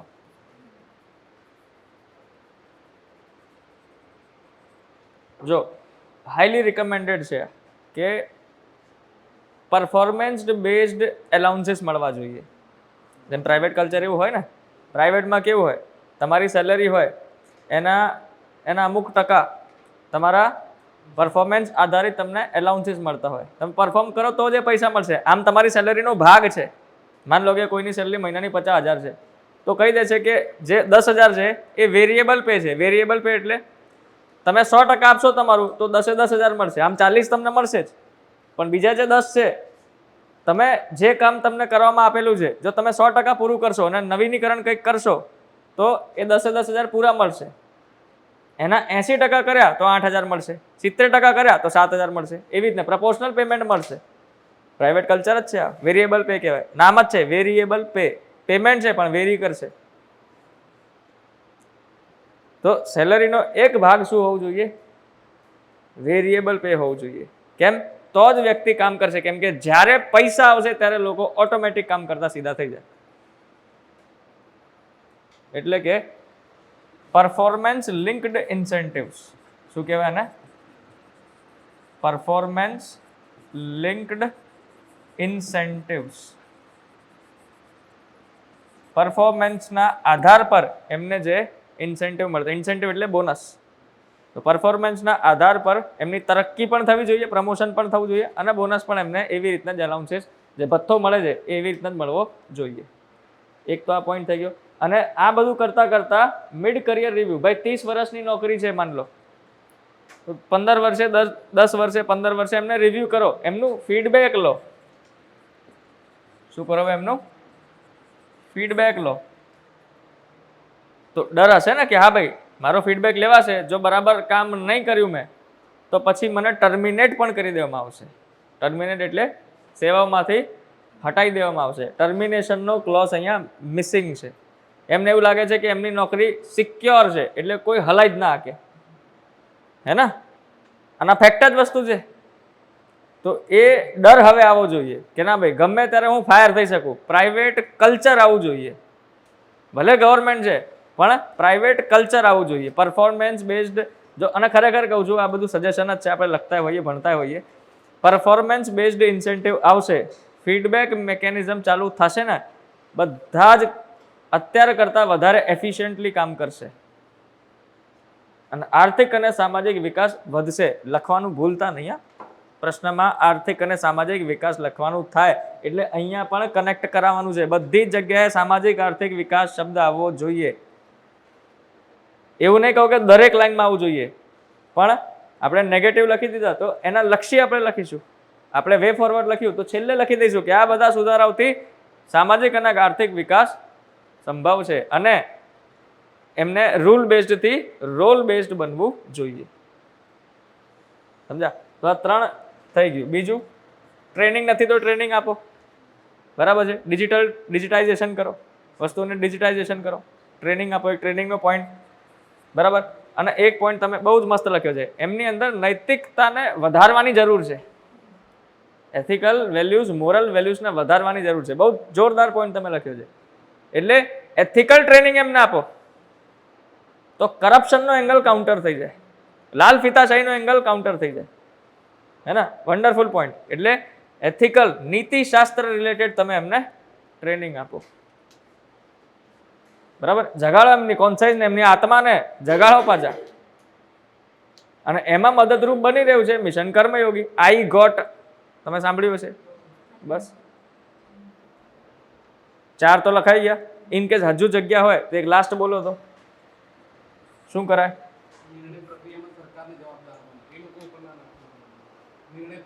નિર્ણય પ્રક્રિયામાં સરકારને જવાબદાર. ઠીક છે. ઝડપ પગલાં તો નોર્મલ થઈ જાય, થોડું વધારે સારું એમ. હા, એ આવી જશે ને એથિકલથી વફાદારી. તમે જે પોઈન્ટ લખ્યો હતો ભાઈ, ટ્રાન્સફર થઈ જાય છે. સિવિલ સર્વિસીસ બોર્ડ બનાવો, એમને એમ ટ્રાન્સફર ના થાય અને કોઈને હેરાન કરવા ટ્રાન્સફર ના થાય તો સિવિલ સર્વિસીસ તમે બોર્ડ બનાવો. ટી સુબ્રમણ્યમ એમને, હા, તો એમણે સજેશન આપ્યું હતું.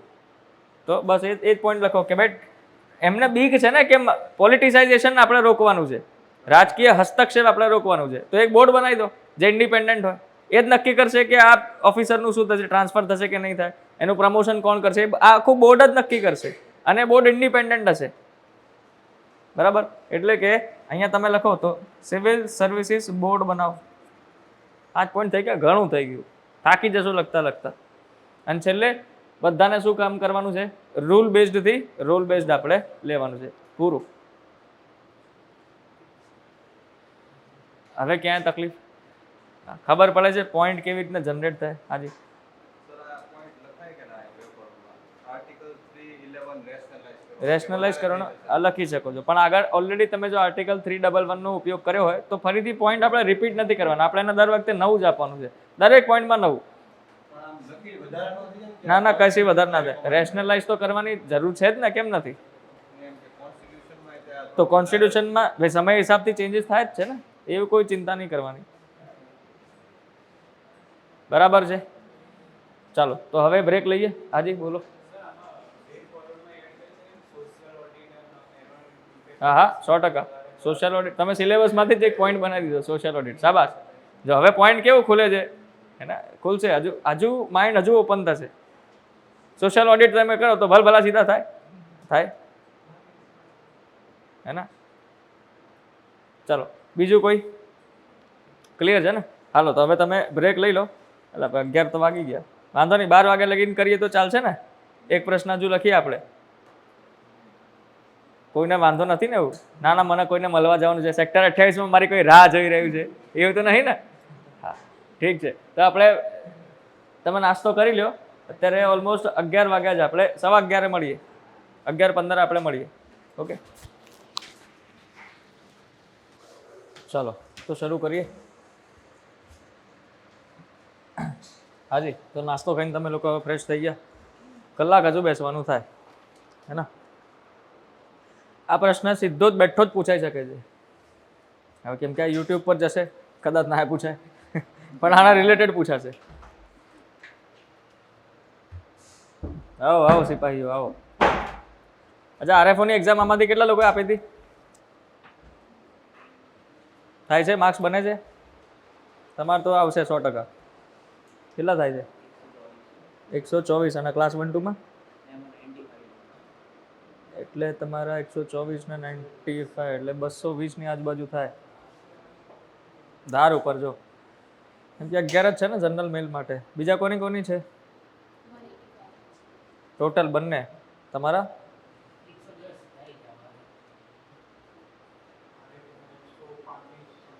₹135 અને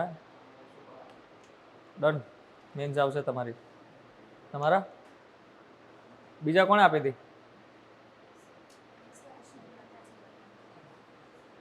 હા એ મને ખબર છે, આપણી વાત થઈ ગઈ. કોઈનો હાથ પકડીને જોર જબરદસ્તીથી ઊંચું કરવું નહીં. તો અહીંથી 3-4 છોકરાઓ તો અહીંયા જ છે જે લોકોની આરએફઓમાં મેન્સ આવશે. જો કાયદેસર કહી દઈશ, આ તો હું યુટ્યુબમાંથી કટ કરાવી દઈશ. આરએફઓની અંદર આ બધી ટેકનિક તો કામ લાગશે જ. જીએસના પેપર તો છે જ. ખાલી ફોરેસ્ટનું તમે અલગથી વાંચજો. યુપીએસસીનું IFOS પેપર અલગથી આવે. એની અંદર જે ફોરેસ્ટની જે બુક આવે ને, ના ખબર હોય તો સિમ્પલ યુટ્યુબ કરો ને કે ભાઈ યુપીએસસી IFOS સોર્સિસ, એ બુક જે આવશે એ જ વાંચવાની છે. આખી એ જ વાંચવાની પૂરું. કેમ કે તમારી જોડે જે આરએફઓમાં બેઠા છે, જો એની અંદર બહુ પ્રજા નહીં આવે, બહુ લોકો નહીં હોય, 11 જ વેકેન્સી છે મેલ નહીં, ઇન્ટુ 32 એ કરો બરાબર, તો 250 લોકો જેટલા લખશે બસ, એનાથી વધારે નહીં લખે. આ મેથડ તમને એની અંદર તો કામ લાગશે, ક્લાસ 1 2 ની અંદર કામ લાગશે. ફોરેસ્ટનું ખાલી વાંચીને જજો, એની અંદર કોમ્પિટિશન નથી. આરએફઓની અંદર પાસ થવાના ચાન્સીસ બહુ વધી જશે તમારા, જેટલા લોકોની મેન છે. છોડતા નહીં આરએફઓમાં બરાબર. તો એના વિચારતા કે જંગલમાં કોણ જાય, જંગલમાં જ મંગલ થાય બરાબર. હા ચાલો તો હવે આપણે સેશનની શરૂઆત કરીએ, રિઝ્યુમ કરીએ. એટલે શું છે ભાઈ? મિશન કર્મયોગીનો ઉદ્દેશ્ય ભારતીય સિવિલ સર્વિસીસ ને ભવિષ્ય માટે તૈયાર કાર્યબળમાં પરિવર્તિત કરવાનો છે. શું લખેલું છે? ચર્ચા કરો. Mission Karmayogi aims to transform the Indian civil services into a future ready workforce. Discuss. હવે જો ગઈકાલે આપણે સમજાતા ડિસ્કસ એટલે 360 ડિગ્રી. ઓલામાં આપણે પોઝિટિવ નેગેટિવ જોયું હતું, હવે આમાં પોઝિટિવ નેગેટિવ નહીં આવે. તો શું આવશે? ચાલો હું કશું નહીં કહું, પહેલા તમે સિમ્પલ આની અંદર તમારે 2 પાના લખવાના છે. 2 પાના સ્ટ્રક્ચરિંગ તમે બનાવો. પહેલા આપણે સમજી લઈએ, પછી તમે લોકો સ્ટ્રક્ચરિંગ બનાવજો. શું કહેવા માંગે છે પ્રશ્ન? કે ભાઈ મિશન કર્મયોગી એટલે બનાવવામાં આવ્યું છે કે ભાઈ જેટલા પણ ફ્યુચર એટલે જેટલા પણ ઓફિસર છે એ ફ્યુચર રેડી, એટલે ફ્યુચરના માટે એ એક રેડી એક વર્કફોર્સ થાય, એટલે ઝડપથી કામ કરે, લોકોનું ભલું કરે, દેશનું ભલું કરે, એના માટે આપણે બનાવવાનું થાય. સિમ્પલ જ પ્રશ્ન છે. કીવર્ડ બતાવો, કીવર્ડ કયા કયા છે? એક તો મિશન કર્મયોગી, બીજો કયો કીવર્ડ છે? હા ઉદ્દેશ્ય ના, ટ્રાન્સફોર્મ. યસ, પરિવર્તિત. એટલે કઈક અત્યારે તકલીફ હશે તો ટ્રાન્સફોર્મ કરવાની જરૂર હશે ને. બધું બરાબર વ્યવસ્થિત ચાલતું તો ટ્રાન્સફોર્મ શું કામ કરવું પડે? એટલે ટ્રાન્સફોર્મ કરવાનું છે. અહીંથી જ ખબર પડે કે મારે ઇશ્યુ લખવાના થાય. સમજ્યા ને? આ કીવર્ડ છે. પછી ઇન્ડિયન સિવિલ સર્વિસીસ અને ફ્યુચર રેડી વર્કફોર્સ. ડન. હાલો સ્ટ્રક્ચરિંગ બનાવો. ઇન્ટ્રોડક્શન નથી લખવાનું, કન્ક્લુઝન વિશે ના વિચારશો. મને ખાલી હેડિંગ આપો, 2 થી 3 હેડિંગ આપો. હું તમને 3 જ મિનિટ આપીશ, હવે બહુ ટાઈમ નહીં આપું. ખાલી મને હેડિંગ આપો. લો 4 કરી દીધા. કરો હેડિંગ આપો. ક્વેશ્ચન તમારી સામે જ છે.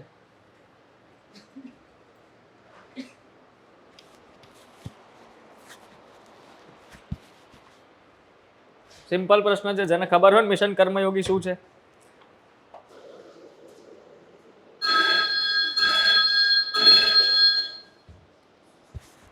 ચાલો થઈ ગયું સ્ટ્રક્ચરિંગ. પહેલા તમે મને એમ કહો, આ જે પ્રશ્ન છે વાત તો બરાબર છે, પણ આ પ્રશ્ન કોની ઉપર છે? મિશન કર્મયોગી પર છે કે ઇન્ડિયન સિવિલ સર્વિસ ઉપર છે?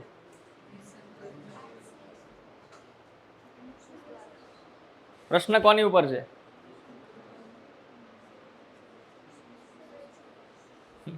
યા ગડબડ હે, યુપીએસસી નો પીવાય છે, ડબલ કોચ છે લાગે છે. છોટા પેકેટ બડા ધમાકા.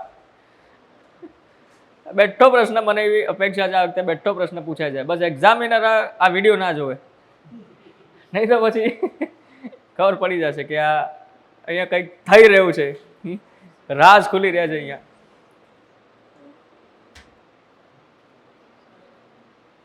કોને કોને લાગે છે કે આ મિશન કર્મયોગી ઉપર પ્રશ્ન છે? હાથ ઉપર કરો. 1 2 3 4 5 6 7 8, બસ 8 જ.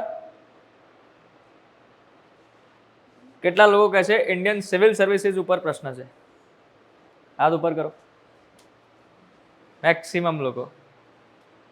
આ પ્રશ્ન એમને જ છે, નથી લખવાનો એવું કોને લાગે છે? ના, એ જે લોકો હાથ ઉપર નથી કરતા, જે લોકો એમને એવું લાગે ને કે હાથ ઉપર નહીં કર્યું એટલે દેટ મીન્સ કે પ્રશ્ન ભૂલથી થઈ ગયું છે. એ લોકો પેલું કેબીસીમાં આવે ને, ફ્લિપ ધી ક્વેશ્ચન, એ વિચારમાં છે કે તને મજા ન હોય, ચેન્જ ધી ક્વેશ્ચન. ભાઈ આ જે પ્રશ્ન છે ને એ મિશન કર્મયોગી ઉપર છે. એનો ઉપયોગ થાય છે કોની ઉપર? એટલે ધ્યાન કોને રાખવાનું છે? કર્મયોગી. સમજ્યા? એટલે હવે જે તમે વિચાર્યા, જે તમે હેડિંગ વિચાર્યા, એ તમે ઇન્ડિયન સિવિલ સર્વિસીસના હિસાબથી વિચાર્યું, હેડિંગ તમારી ખોટી થઈ ગઈ. જેણે જેણે મિશન કર્મયોગી વિશે વિચાર્યું એની હેડિંગ સાચી થશે. આ ફરક છે. This is a small bomb. ફૂટે. ચલો તમે લોકો મને હવે હેડિંગ બોલો. તમે કઈ કઈ હેડિંગ વિચારી? હાજી તમે બોલો પહેલા. Mission Karmayogi as a driver of future ready civil service. પછી bottlenecks in the mission Karmayogi. Bottlenecks in transformation. પછી way ahead to plug the gaps. Way ahead to plug the gaps. સરસ. પછી બીજું કોણ ટ્રાય કરશે? અરે સ્વેચ્છાથી બોલો, પકડી પકડીને પૂછો એને કરતા. હાજી બોલો.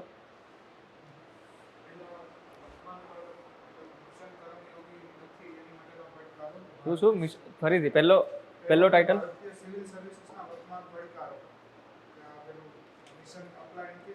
પહેલા મેં પહેલા જ કીધું હતું, પડકારોથી કોઈ દિવસ શરૂ કરાય નહીં. પહેલા તમે મહત્વ તો બતાવો, પછી પડકારો લખો. હમણાં જ શીખવાડ્યું ને ભાઈ. મહત્વ હોય કે પોઝિટિવ હોય સેમ જ છે ને. પડકારો હોય કે નેગેટિવ હોય કે ઇશ્યુ હોય એ પાછળ આવે, તો જ તો પડકારો પાછળ તમે સોલ્યુશન આપશો. ને તો પછી પહેલા જ પડકારો લખ્યા તો સીધું સોલ્યુશન પર આવવું પડે, તો મહત્વ ક્યાં જશે?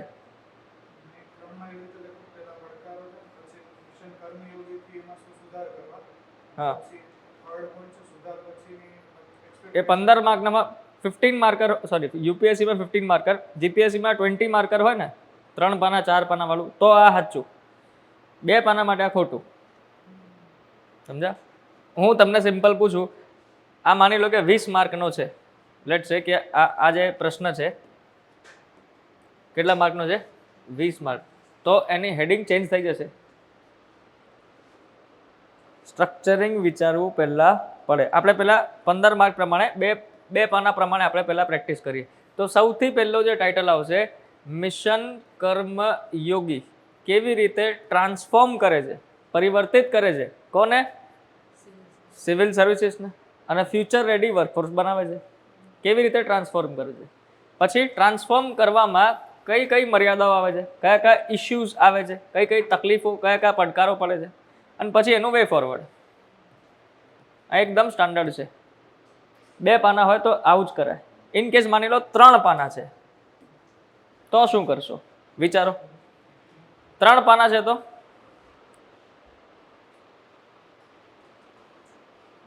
જે આ લખ્યું છે આ તો આવશે જ, હજુ એક હેડિંગ વધારે આવશે. મિશન કર્મયોગીની જરૂરિયાત શું કામ છે? Mission, exactly. વાય મિશન કર્મયોગી, એ કેમ લાવવામાં આવ્યું? એટલે કંઈક તકલીફો હશે, એટલે તમારો પોઈન્ટ અહીં આવી ગયો. પછી મિશન કર્મયોગી એવું તો શું કરશે કે લોકોને ટ્રાન્સફોર્મ કરશે. એની લાક્ષણિકતાઓ શું છે, કાં તો એના ફાયદાઓ શું છે, કેવી રીતે એ ટ્રાન્સફોર્મ કરશે, પછી ટ્રાન્સફોર્મ કરવામાં તકલીફો શું છે, પછી વે ફોરવર્ડ. આ 3 પેજનું સ્ટ્રક્ચર.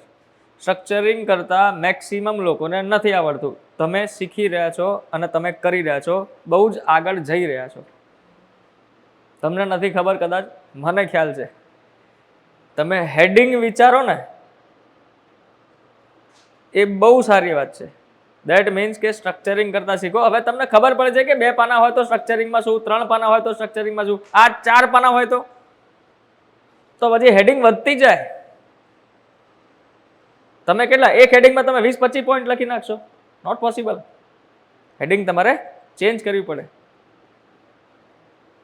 સમજ્યા? ચલો, તો અત્યારે તો 2 જ પાના છે. હાજી, તો હવે આપણી હેડિંગ ફિક્સ થઈ ગઈ છે. ઇન્ટ્રોડક્શન આવશે. ઇન્ટ્રોડક્શન નેક્સ્ટ વીકમાં શીખી લઈશું. 6 થી 7 મેથડ શીખવાડીશ. અત્યારે તમે હવે આ તમારા માટે ખરેખર કેટલા લોકોને ખબર છે મિશન કર્મયોગી કેવી રીતે ટ્રાન્સફોર્મ કરશે? કોને કોને ખબર છે? વાંચેલું હોય તો ખબર પડે. મેક્સિમમ છોકરાઓને એટલી ખબર હશે મિશન કર્મયોગી સિવિલ સર્વન્ટ માટે છે, કંઈક સારું થાય છે. બસ પૂરું. One liner. કેમ? કરંટ અફેરમાં આવ્યું, પ્રિલિમ લક્ષ્ય આપણે વાંચ્યું, મેન્સ લક્ષ્ય આપણે નહીં વાંચ્યું. હવે ભરાણા. This is bouncer question. કેમ? સાંભળ્યું છે પણ એટલું ડિટેલમાં ભણ્યા જ નહીં. જેણે એડિટોરિયલ વાંચ્યા હશે જ્યારે મિશન કર્મયોગી 2020માં આવ્યું હતું ને, કોવિડના ટાઈમ પર. હા, કોવિડના ટાઈમ પર મને યાદ છે. તો એ વખતે ઘણા એડિટોરિયલ લખાયા. પણ સાહેબ મેં તો તૈયારી 2023માં ચાલુ કરી, મેં તો 25માં ચાલુ કરી, મને તો ખબર ના હોય. આ પણ હોઈ શકે. હવે કરવું શું? પ્રશ્ન તો પૂછાઈ જાય. તમે ના નહીં પાડી શકો. આ વખતે આરએફઓમાં જે કરંટ અફેરના પ્રશ્નો પૂછાવે, એકાદ મિશન શક્તિ પૂછાઈ ગયું. 2019 વાળું કરંટ અફેર છે. તો તમે ના નહીં પાડવાના, કરવું પડશે. હે ને? પ્રિલિમનો પેપર તમે જે લોકો આરએફઓ આપીને છે એમને ખબર હશે મિશન શક્તિ પૂછેલું છે અને લખેલું છે 2019 પ્રશ્નમાં જ લખેલું છે. હવે તમે શું કરશો? તમે તૈયારી ચાલુ કરી 2025માં, 26માં તમે પહેલી વાર પ્રિલિમ આપી, પૂછા 2019નો. દેટ મીન્સ કે હવે તમારી નોટ્સની અંદર પણ એ બધું આવી જવું જોઈએ.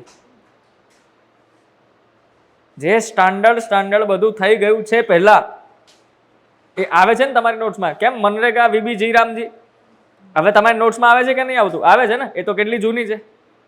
તો સ્ટાન્ડર્ડ જેટલી સ્કીમ છે, એક્ઝામિનર કહે જ છે કે પહેલા પીવાયક્યુ જોઈને આવો અને સ્ટાન્ડર્ડ જે છે એને ફોલો કરો.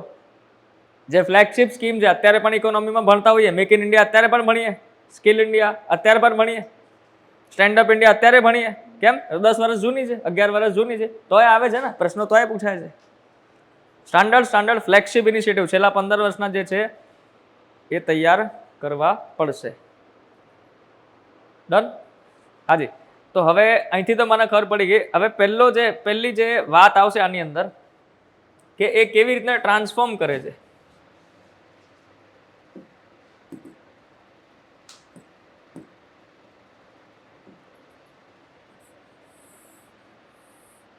કેવી રીતે ટ્રાન્સફોર્મ કરે છે.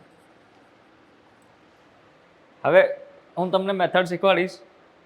બહુ જ ઢીંચાક છે પણ મેથડનું નામ નથી. બાઉન્સર ક્વેશ્ચન છે ને, no method, pure logic, pure common સેન્સથી આ ક્વેશ્ચન બધા ઘણા પોઈન્ટ નીકળશે.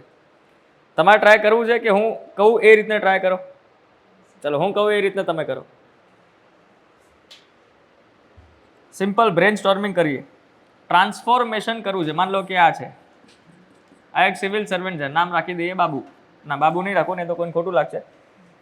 આપણે કંઈક આનું નામ બંધી નાખીએ. શું નામ રાખવું છે આનું? બોલો, ચલો નામ બોલો. મસ્ત નામ રાખવાનું, ઢીંચાક. એટલે રાખો ફટાફટ નામ.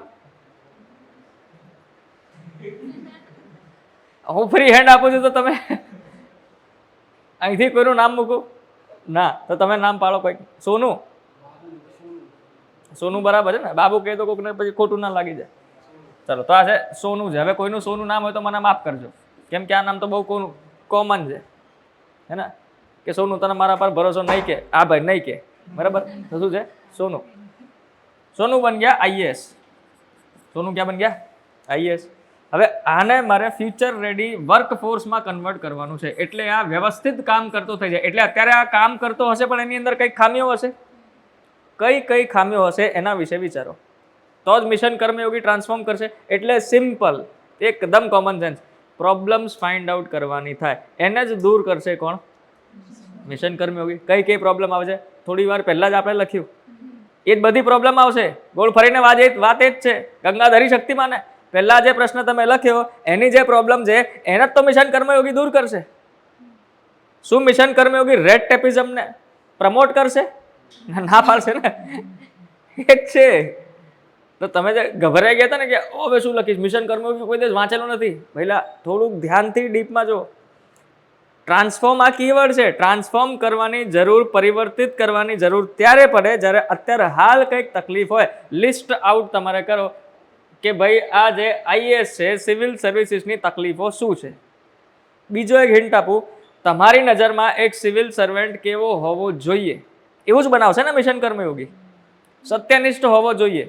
તો કર્મયોગી શું નહીં બનાવે ને, સત્યનિષ્ઠ બનાવશે ને. 2 ડાયમેન્શન ખુલી જશે. અત્યારે હાલની તકલીફો કઈ છે અને કેવો હોવો જોઈએ, અહીંથી આખો આન્સર લખાઈ જશે. હવે બનાવો પોઈન્ટ. ખાલી મિશન કર્મયોગી શું કરી શકે છે એના પોઈન્ટ બનાવો. બરાબર, 10 મિનિટ આપું છું. કેટલા પોઈન્ટ બનાવવાના છે? 2 પાના લખવાના છે. 7 થી 8 પોઈન્ટ બનાવવાના થાય. ઓકે, ચલો કરો સ્ટાર્ટ.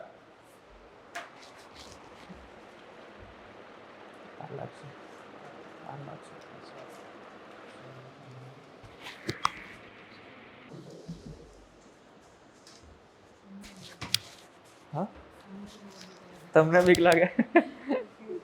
અચાનકથી ટંગ થઈને વાગે ને. ચાલો ભાઈ, તો આઈ હોપ બધા પોઈન્ટ વિચારી લીધા હશે અને કોઈને ક્યાં તકલીફ પડી, આઈ હોપ આની અંદર કોઈ હવે તકલીફ નહીં પડી હોય, કેમ કે આપણે લોજિક આપણે પહેલાં એક્સપ્લેન કરી દીધું. પછી તમારા પોઈન્ટ એવું કોઈ ખરી જેને તકલીફ પડી કે ના ભાઈ 8 પોઈન્ટ નથી થતા, 7 પોઈન્ટ થાય છે, 6 પોઈન્ટ થાય છે? બધાના પોઈન્ટ નીકળી ગયા છે, હે ને? તો સિમ્પલ જ છે. સારી વાતો જ લખવાની થાય ને. ઓકે, હવે સારી વાતો કઈ આવશે? એથિકલ બિહેવિયર રાખવાનો, ટ્રેનિંગ આપવાની, IGOT પ્લેટફોર્મ છે, બરાબર.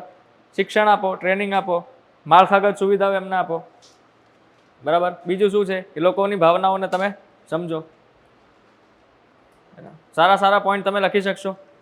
કોડ ઓફ એથિક્સ કોઈ લખ્યું હતું, સેકન્ડ યર છે, એ બહુ ગજબ હતું. પછી એ ડાયલોગ જે રૂલ બેઝડ હતું, રોલ બેઝડ એ બધા જ લખ્યો છે. 2-3 આન્સર મેં જોયા, rule based to role based બધામાં જ દેખાય છે.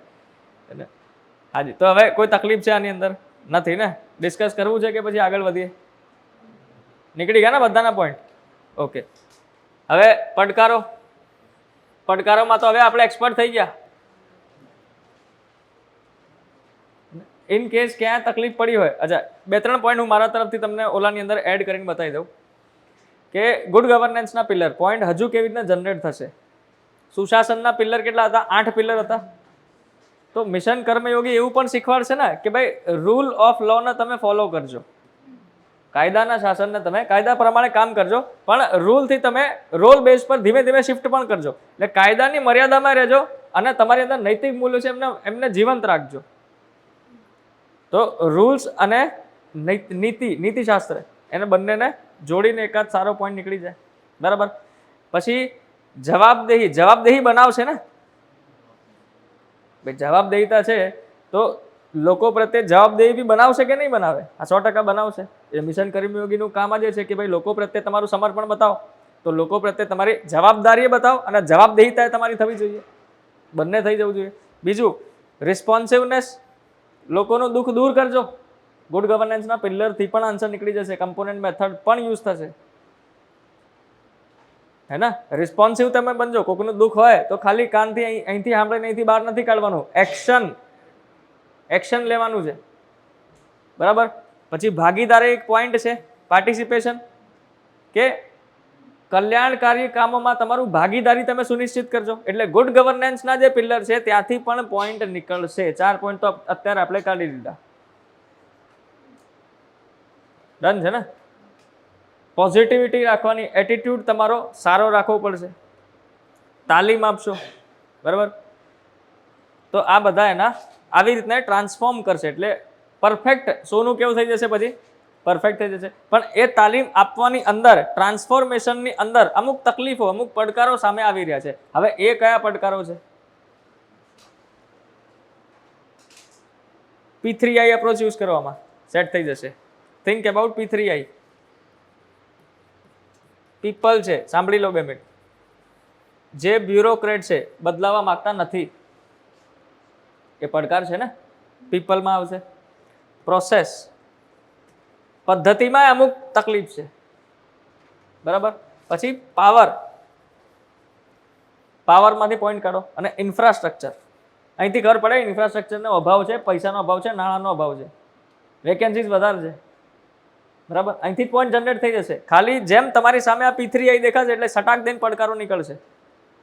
અને ઓલા પોઈન્ટ્સ બી તમારી સામે છે, ત્યાંથી એ પડકારો નીકળશે. એટલે હજુ બીજો પાનો છે ને, હજુ 6 પોઈન્ટ તમે વિચારો. 5 જ મિનિટ આપીશ, બહુ ટાઈમ નહીં આપું.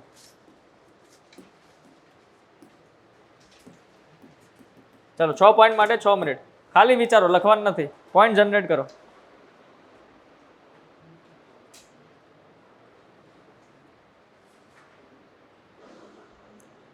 અટકી જાઓ એટલે તરત જ P3I. ગમે તે પાવર જુઓ, પ્રોસેસ જુઓ, પીપલ જુઓ, ઇન્ફ્રાસ્ટ્રક્ચર જુઓ, ત્યાંથી પોઈન્ટ નીકળશે. એવું વિચારો કે આ નથી આપણી પાસે. હા, મિશન કર્મયોગીને લાગુ કરવામાં, ટ્રાન્સફોર્મેશન કરવામાં પડકારો.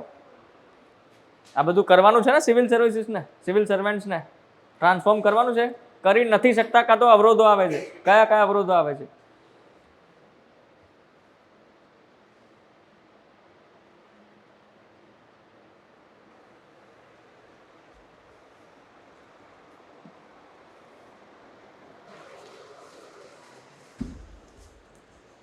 હાજી ભાઈ, વિચાર લીધા પડકારો? આઈ હોપ આમાં તકલીફ નહીં પડી હોય. કયા કયા પડકારો તમે લોકો વિચાર્યા? સંકલનનો ભાવ પહેલા જ કહી દઉં, જાગૃતિનો ભાવ, એના સિવાય સંકલન જાગૃતિના અભાવ સિવાય ટેકનિકલ માળખાકીય સુવિધાઓનો અભાવ.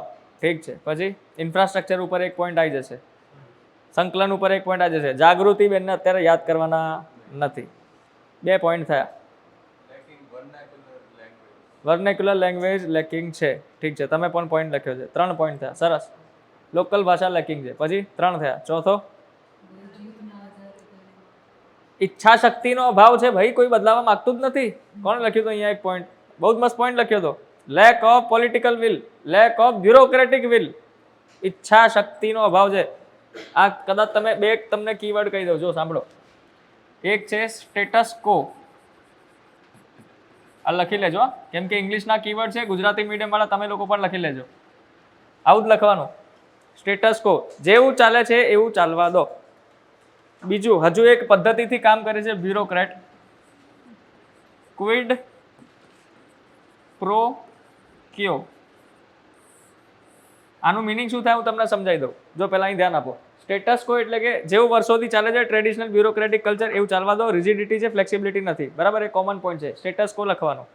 ક્વિડ પ્રો ક્યો એટલે કે તું મારો ફાયદો કર, હું તારો ફાયદો કરું. જ્યાં સુધી મારો ફાયદો નહીં થાય હું તારી કોઈ મદદ નહીં કરું. દેટ ઇઝ ક્વિડ પ્રો ક્યો. આવા કીવર્ડ પરીક્ષામાં આવશે. ઇંગ્લિશ મીડિયમ વાળા લખે જ છે એટલે તમને ઇંગ્લિશના કીવર્ડ આપો. ગુજરાતીના તો છે જ તમારી પાસે. ઇંગ્લિશના કીવર્ડ તમારે આવા લખવાના. ક્વિડ પ્રો ક્યો કાર્ય પદ્ધતિથી કાર્ય થઈ રહ્યું છે. મિશન કર્મયોગીમાં જો બ્યુરોક્રેટને ફાયદો દેખાય તો જે ભાગ બને, બાકી ભાગ જ ના બને. ડન છે. એડિશનલ પોઈન્ટ્સ મળી રહ્યા છે. ચલો, તો આ તો થઈ ગયા પોઈન્ટ. હજુ તમારી જોડે કંઈક સારા પોઈન્ટ હોય તો તમે લખી શકો છો. પણ છેલ્લે આપણે શેની વાત કરીશું? Way forward. હવે આગળ શું કરી શકાય? આ મિશન કર્મયોગી સક્સેસફુલ બને શું કરી શકાય? જે પ્રોબ્લેમ છે એ જ સોલ્યુશન છે.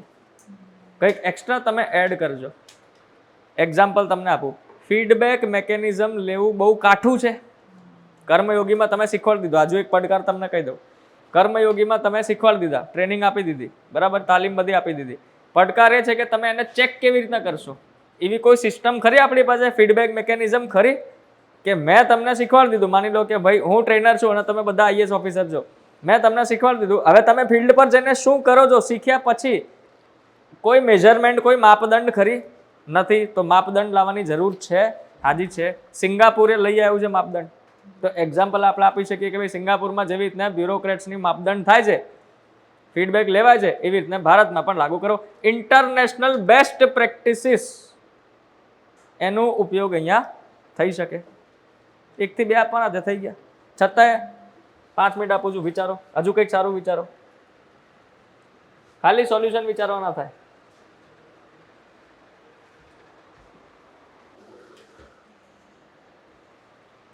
ઇન્ટરનેશનલ પ્રેક્ટિસીસ બધે જ કામ લાગશે.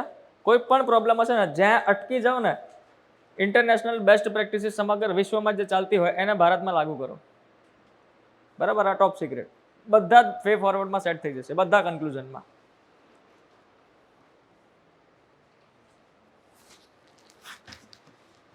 ખબર નહીં, મને ધ્યાન નહીં એમાં. કયા પ્રિલિમમાં? આ પ્રિલિમમાં કેના રિલેટેડ? મિશન કર્મયોગીનો રિલેટેડ 25માં હશે, 26માં નહીં હોય. એક્ઝેક્ટલી યર યાદ કરું તો અઘરું છે, પણ એક વાર છે, એક પૂછેલું છે, પણ જૂનું હશે, આ વર્ષનું તો નહીં હોય.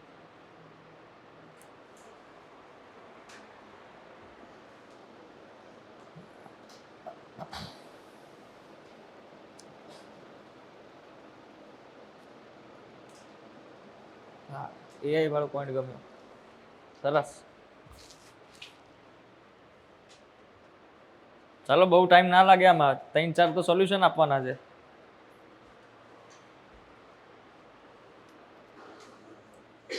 ચાલો, તો હા ભાઈ, કયા કયા સોલ્યુશન તમે લોકોએ ફાઇન્ડ કર્યા?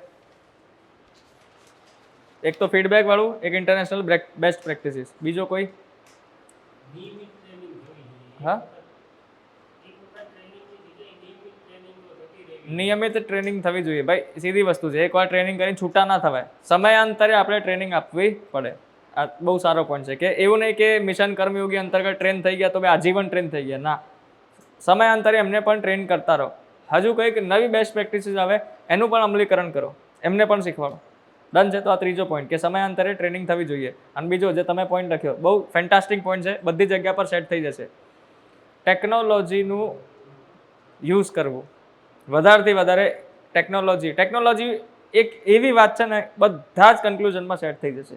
હિસ્ટ્રીમાં ના નાખી દેતા, ગવર્નન્સની, પોલિટીની એ બધી વાત કરજો કે ટેકનોલોજીકલ ઇન્ટરફિયરન્સ જ્યારે આવે ત્યારે પ્રગતિ થઈ શકે. તો ટેકનોલોજી 4 પોઈન્ટ તો થઈ ગયા. હજુ એના સિવાય કયું? તાલીમ ને પ્રમોશન સાથે. ઠીક છે. બીજું? હા, એન્યુઅલ ઇન્ક્રીમેન્ટની તમે વાત કરો છો તો એ ફીડબેકની અંદર આવી જશે ને. તમે કોઈને પણ રિવ્યૂ કરશો, એ રિવ્યૂ મેકેનિઝમમાં આવી જશે ને. શેની અંદર? હજુ કેટલી સુરક્ષા જોઈએ ભાઈ? એ સુરક્ષા જ તો છે. સુરક્ષા ચક્રથી બહાર કાઢવાના છે. બહુ વધારે સુરક્ષા કરશો તો પછી સ્ટેટસ કો થઈ જશે. ઊંધા પોઈન્ટ કેમ લખો છો? હા, ઇન્સેન્ટિવાઇઝ 100%. અમુક સ્ટેટ્સ સંકલનમાં તકલીફ આવી રહી છે, આપણે ઉપર લખ્યું તો સ્ટેટ્સને ઇન્સેન્ટિવાઇઝ કરો. અને જે સારા કર્મયોગી બને છે એમને પણ ઇન્સેન્ટિવાઇઝ કરો ને, તો એ વધારે સારું કામ કરશે. એટલે સમયાંતરે ટ્રેનિંગ આપી, સમયાંતરે ઇન્સેન્ટિવ્સ આપવા. ડન છે. 5-6 પોઈન્ટ થઈ ગયા, બહુ થઈ ગયું. તો મિશન કર્મયોગી છેલ્લી લાઈન કઈ ફિક્સ? રૂલ બેઝડથી રોલ બેઝ બનાવશે. ભાઈ મજા આવી રહી છે બધાને? એવું તો નથી ને કે ખોટા આવી ગયા? ના ના, ખબર પડી રહી છે ને. 3 મેથડ શીખ્યા. એસડીજી મેથડ, બીજી કઈ? કમ્પોનેન્ટ, અને ત્રીજી આજે કઈ શીખ્યા? P3 આવી. હવે નેક્સ્ટ વીકથી આપણે પોલિટી ચાલુ કરીશું, બંધારણની વાત કરીશું. વાંચીને આવજો. સાહેબ કયો ટોપિક? બધા ટોપિક. ના, એવું નહીં કહું. પાર્લામેન્ટ અને રાષ્ટ્રપતિ થઈ જશે. હા, એવું ના કહેતા પછી હું સ્પીકરના મુદ્દા કાઢું એટલે સાહેબ સ્પીકર જ નથી ખબર, આ માઇક લઈને બેઠા. ના, એટલે પાર્લામેન્ટના મુદ્દા થશે અને રાષ્ટ્રપતિ રિલેટેડ આપણે મુદ્દા. રાષ્ટ્રપતિના જોડે જોડે ગવર્મેન્ટ પેલું શું કહે કે રાજ્યપાલ, એ પણ કરી દેજો. અને કાલે ટેસ્ટ છે. કાલે આપવી છે કે સન્ડે આપવી છે? કમ્પલસરી આપવાની થશે. જો સન્ડે રાખશો તો પછી તમે રિવાઇઝ નહીં કરી શકો પોલિટી. બેટર છે કાલે આપણે જેમ સ્કેડ્યુલ બનાવ્યું છે એમ જ. તો કાલે ટાઈમ જે છે એ હવે બધા જ છોકરાઓ ટેલિગ્રામના ગ્રુપમાં આપણા એડ થઈ ગયા છે. ટાઈમ એની અંદર આવી જશે. જેનું કદાચ ગ્રુપમાં એડ ના થયા હોય અત્યારે એડ કર્યા છે ચેક કરી લેજો. ના થયા હોય બેચ મેનેજર આગળ જ છે એમની જોડે વાત કરો બરાબર અને ગ્રુપમાં એડ થઈ જાઓ. ડન છે? હા આમને સંપર્ક કરજો. એક સેકન્ડ ઉભા રહો. કોના બાકી છે ગ્રુપમાં એડ થવું? જો જે લોકો ગ્રુપમાં એડ થવાનું બાકી હોય એ છેલ્લે ઉભા રહો. આમને મળો એ એડ કરી દેશે, હાલ જ એડ કરી દેશે બરાબર છે. પછી સોમવારે તમારા ગ્રુપની અંદર ડેટા બેંક આવશે. સોમવારે આપણે સૌથી પહેલાં હું તમને ડેટા બેંક યાદ કરાવીશ. અડધો 1 કલાક આપણે ડેટા બેંક ઉપર કામ કરીશું. જોઈશું એની ઉપર કેવી રીતના આપણે કામ કરવાનું થાય. પછી આપણે બંધારણ ઉપર જઈશું. ડન છે? હા અને ટેસ્ટ છે 10 પ્રશ્નો હશે. ડન છે? સિરિયસલી આપજો. એક્ઝામ છે એવી રીતે જ આપજો. એવો કોઈ ખરી ગયા છે નથી આવવાનો ટેસ્ટ આપવા? એવો કોઈ ખરી? તો તમે પહેલેથી બેચ મેનેજરને ઇન્ફોર્મ કરી દેજો. જે લોકો ટેસ્ટ નથી આપવાના એ બેચ મેનેજરને મળે તો પછી અમારું પ્રિન્ટિંગ ખાલી ખોટું વેસ્ટ ના જાય, બીજું કંઈ નથી.